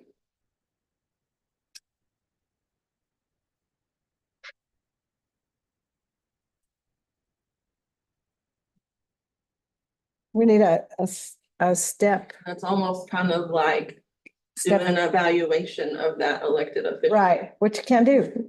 The only people that can evaluate them are the people that voted for them. yeah, I don't. If we're paying their salary, absolutely we can. If we're voting on how much they make. We can control their budget. Can't control what they do. Well, that's what I'm saying. We control the budget, so absolutely we can do evaluations on us, on all the elected But if you officials. make one salary different than the other, you are judging that person. And then the people get to. You are evaluating them then. That's what I'm saying. And, We should. but they're elected, I don't. We should meet with them and evaluate the jobs they're doing if we're gonna be paying their salaries That's up to the public to evaluate an elected official. every 4 years. I can see That's the where Chris is process. coming from. So if we get an elected You're- official that didn't do a damn thing for 4 years, they're stealing from the taxpayers $350,000. We already have that right now for the last year and a half. And I'm tired of that crap. If we can't evaluate on the budget side, that's our job. The public every 4 years is their decision on whether they earn their paycheck. Our decision every year is how much of a paycheck do they deserve? And that might be a hard conversation, but that's what we are supposed to be doing. And that is true as well.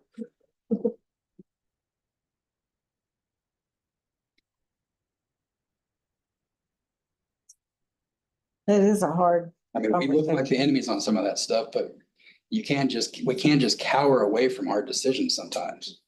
and let people take advantage of the taxpayers just because they have 4 years to screw them over and steal money from them. Not saying that's happening now, but if it is, we're locked into 4 years and they can just do whatever they want. Pretty much. And the only removal is basically from the district, like on crimes and negligence of office.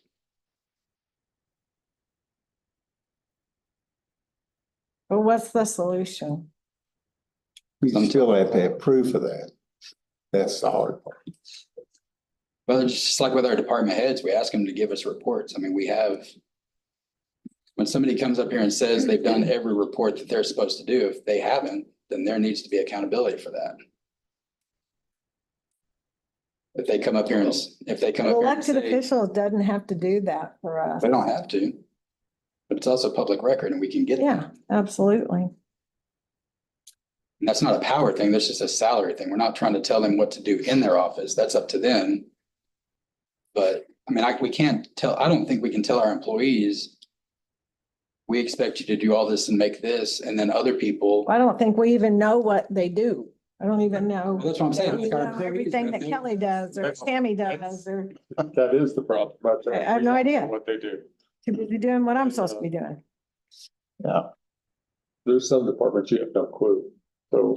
I mean, Angelica's laid it out for us. But that's where they need to come and tell us, just like we ask our employees when they come and ask us for raises, we have to determine. Is that justifiable on the work that they're trying to tell us we do? We have no clue what they do unless we've been there, but. That's also the hard part of our job is that we have to do that regardless of our understanding. If we don't understand, that's on us. The department heads that work with the court, yes. We have expectations, you're supposed to. The ones that are department heads that are elected, that's not our control. I think you guys are missing that. The salary is our control. The salary. But Yeah, that's it. It's just a morale thing when we tell our employees, do your job or you could lose your job. And then we have elected officials that we set the salary. And if they don't do anything, we're like, well, that's all right. They're just elected. The But people that's vote them every 4 years. process where supposedly they're supposed to get voted out, so that's up to the public. Every 4 years, though. The people don't set their salary. That's just I'm done talking Not about the that. perfect That's right. process either. That's right. it's not. Hey, do we want to talk about that anymore? Are we leaving it as it is? Yes.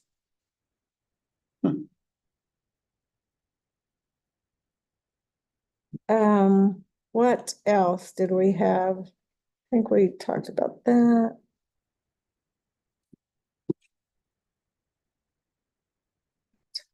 Let's talk about racism. Let's see.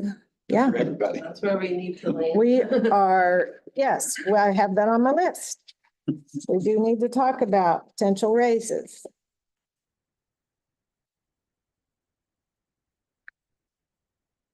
If we could get somewhere, then our calendar. So we're gonna meet again on Monday, the 12th. And we will need to meet, take a record vote and schedule a public hearing. So we do a proposed tax rate.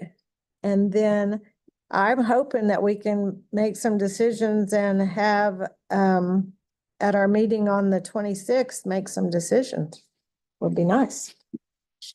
If we're ready.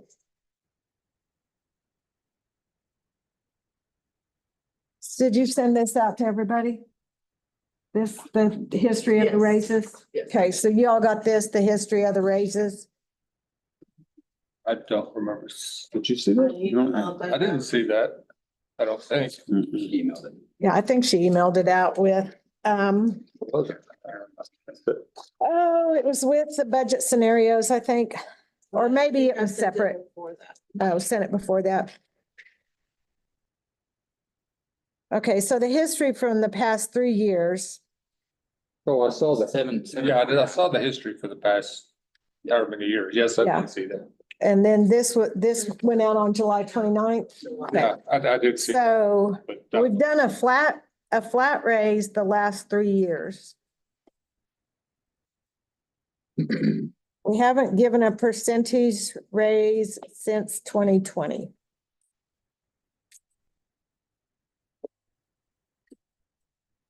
Thank you. Bless you.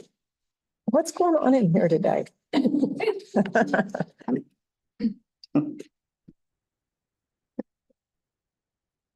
yeah, I did see that.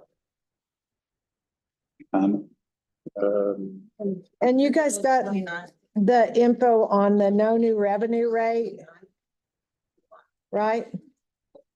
Do what? You all got the info on the no new revenue rate, what that is. Yeah. So our rate, It right? may change just a little bit, like A tiny bit, yeah, tiny, tiny bit. because we didn't have rolling stock figured in, so. And maybe there was one other little thing, wasn't there? Little number difference or something, or is it just the I rolling think stock? it's just a rolling. yeah, June 20. So, the tax rate right now is 54.5. No new revenue rate right at this moment might change a little bit, is 53.5,367. Probably the only thing that's Around gonna 50. change is 53.6, maybe. You think it'll? I don't know. I don't know how much it'll change. I don't think it'll change much more than like 535. and then No. probably some. It's one of those numbers beyond that. I think it's gonna change it. But not significantly. So, All intents and purposes, it's 535. 535, no new revenue. Okay. No new revenue. Got that?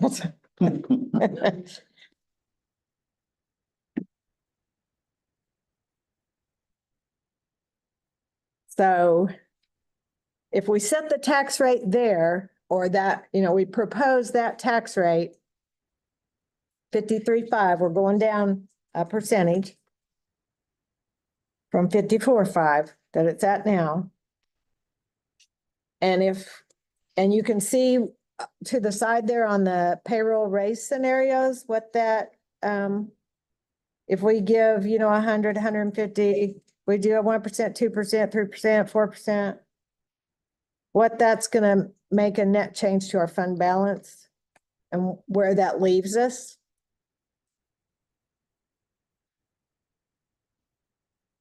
That's on the budget scenarios that I've sent out. It's on this. Are you looking at that, Chris? You got that? It's on the budget scenarios that was sent out in a separate email. And that was sent out, when was that sent out? July? 31st. The 31st. If you're looking for the email. I thought I had it printed off.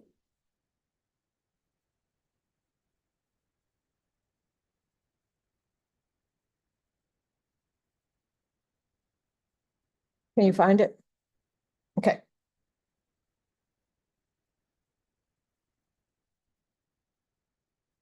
So Second page, Ben.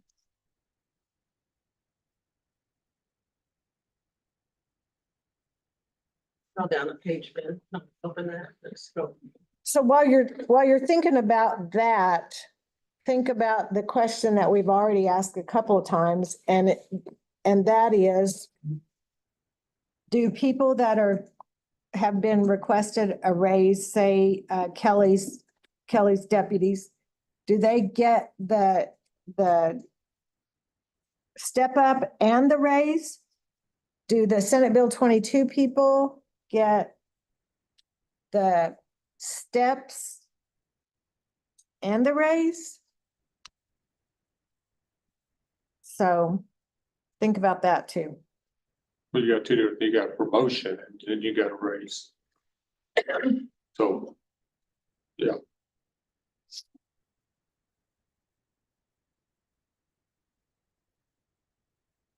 So add the raise onto the Senate Bill 22 stuff too.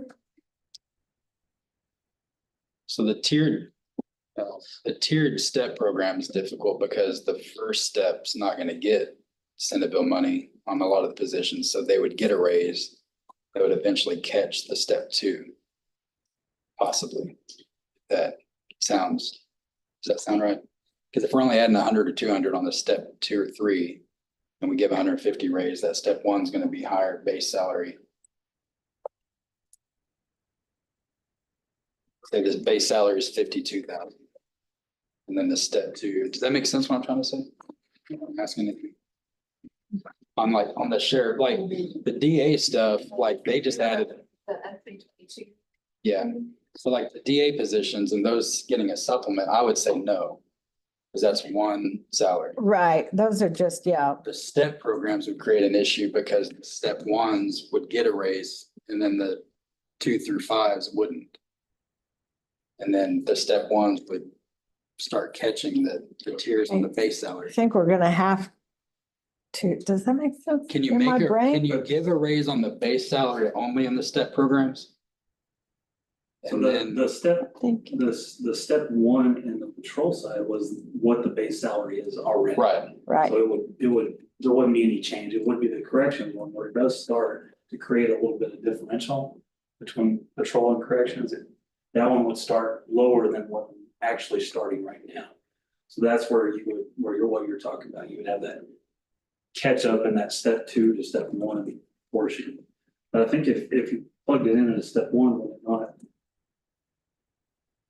You'd have to actually plug it in at step 1 and 2, so when they came over to the 2, move that amount or change that amount, the same as it would in step 1. mm-hmm. can we just do the raises on the base salary and then the SB wouldn't be based on a raise at all? That would fix that.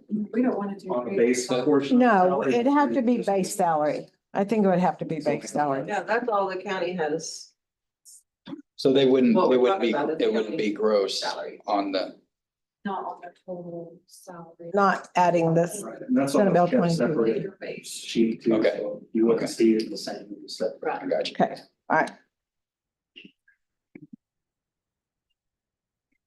So we're leaning toward DA and county, it doesn't apply, but sheriff, it will to their Right, base salaries. yes, base salaries.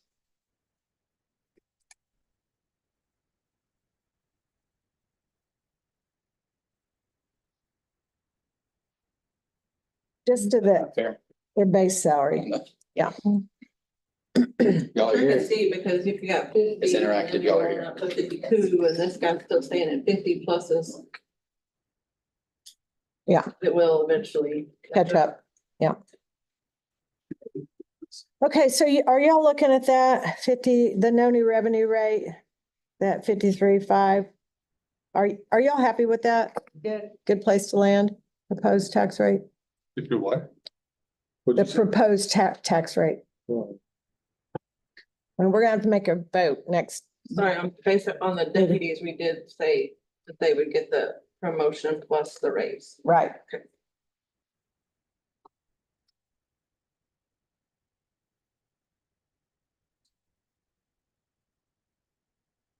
Opposed, no, we usually set it a little higher, the proposed, de minimis, and then come down off. we can't, just can't go higher. Right. Yeah, I don't see us going above 53.5, but I'd like to at least do probably the de minimis and then come You can go off of it. 55, Set it above there, but. Yeah, So current is 54.5, 54.5. looking to raise it. Or Just the proposed on the de minimis. so you're 55 even, the proposed tax rate at 55, what you, yeah. yeah, We can always it's just come down. proposed. We usually come down to the no new revenue rate traditionally, Yeah, the proposed, that's or, yeah, 455 proposed. But I'd like to hit under the 53, somewhere around there. Yeah, I don't know that yet.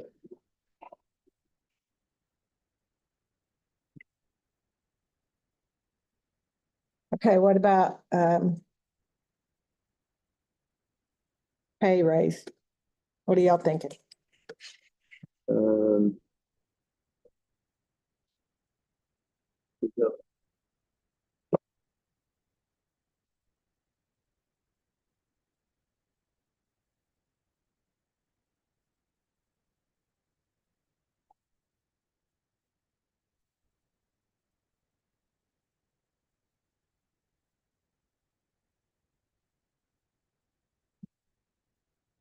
What do y'all think about considering a percentage increase this year?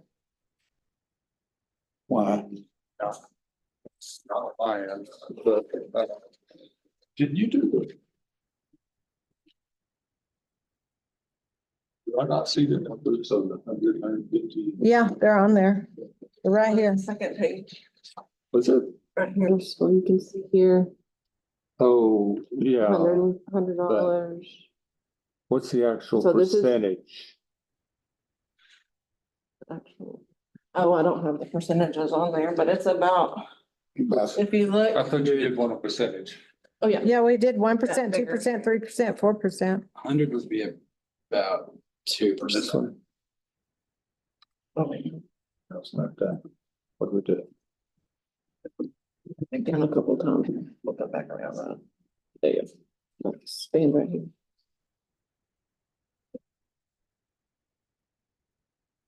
Oh, you got a, that's why you have a Mac.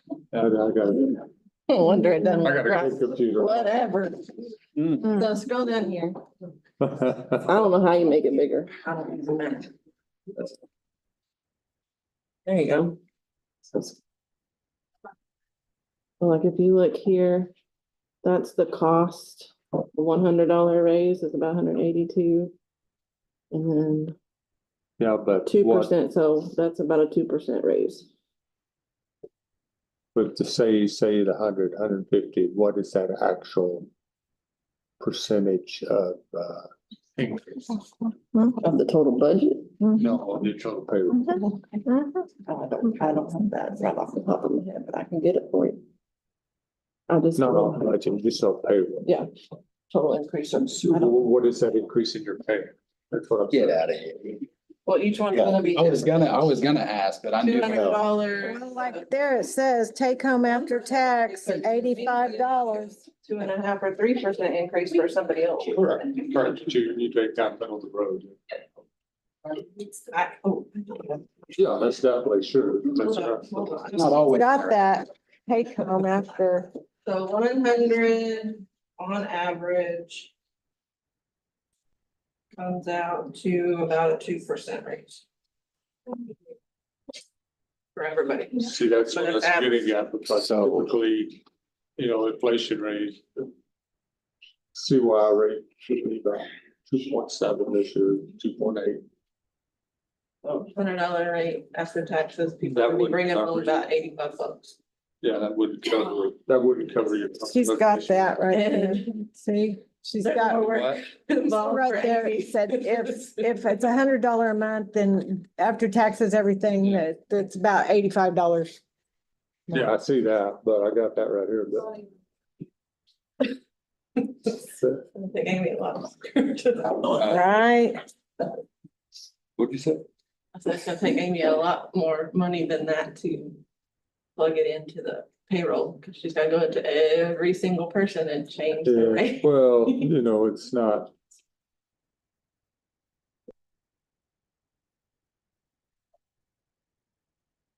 Goes back to the same old thing, you do percentage, then the highest pay get the most money, but Okay, I don't like.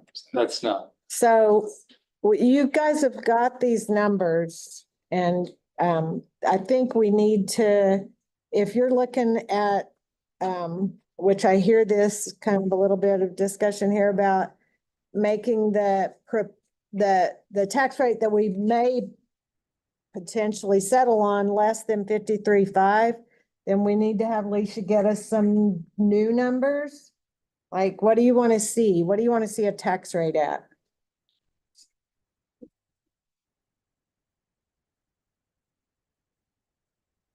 Throw something out there. Somewhere 5.3, 500, but Can you just do incremental, like 5.25 and 5.3 and then 5.35?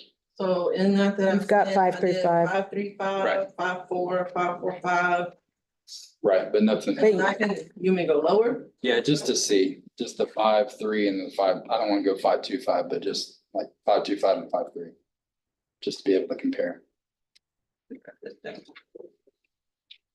So 5.25. We just always have to remember, we can only go up 5. 3 if things get really bad next year. which that hadn't happened, but Well, it's a little different because of the calculations of no new revenue. Oh, That's where I'm not, It not does. where I'm trying to go. I just want to compare all the different, so 525 and 53. yes, please. and then plug in those payroll scenarios with those two. Okay. So that will give us, Alicia can get that out to us, give us something to think about, And I'll make all the changes from the last two budget. right? for the departments so that it'll include all of that Right. as well. And then Monday, maybe we'll be ready to make some decisions. Are y'all good? Well, Yes. Because we're gonna have to do the proposed Monday anyway, so. I mean, we know we're wanting to settle with that. If we could get some other decisions made, that would be helpful. You guys have anything else? Alicia, you have anything else? No. You guys? Can't see you with my glasses on. Okay. All right. Lots of thinking to do. Do I hear a motion to adjourn? I'll make a motion to adjourn. Motion and second, all in favor? All right, thanks, y'all. well, we almost did.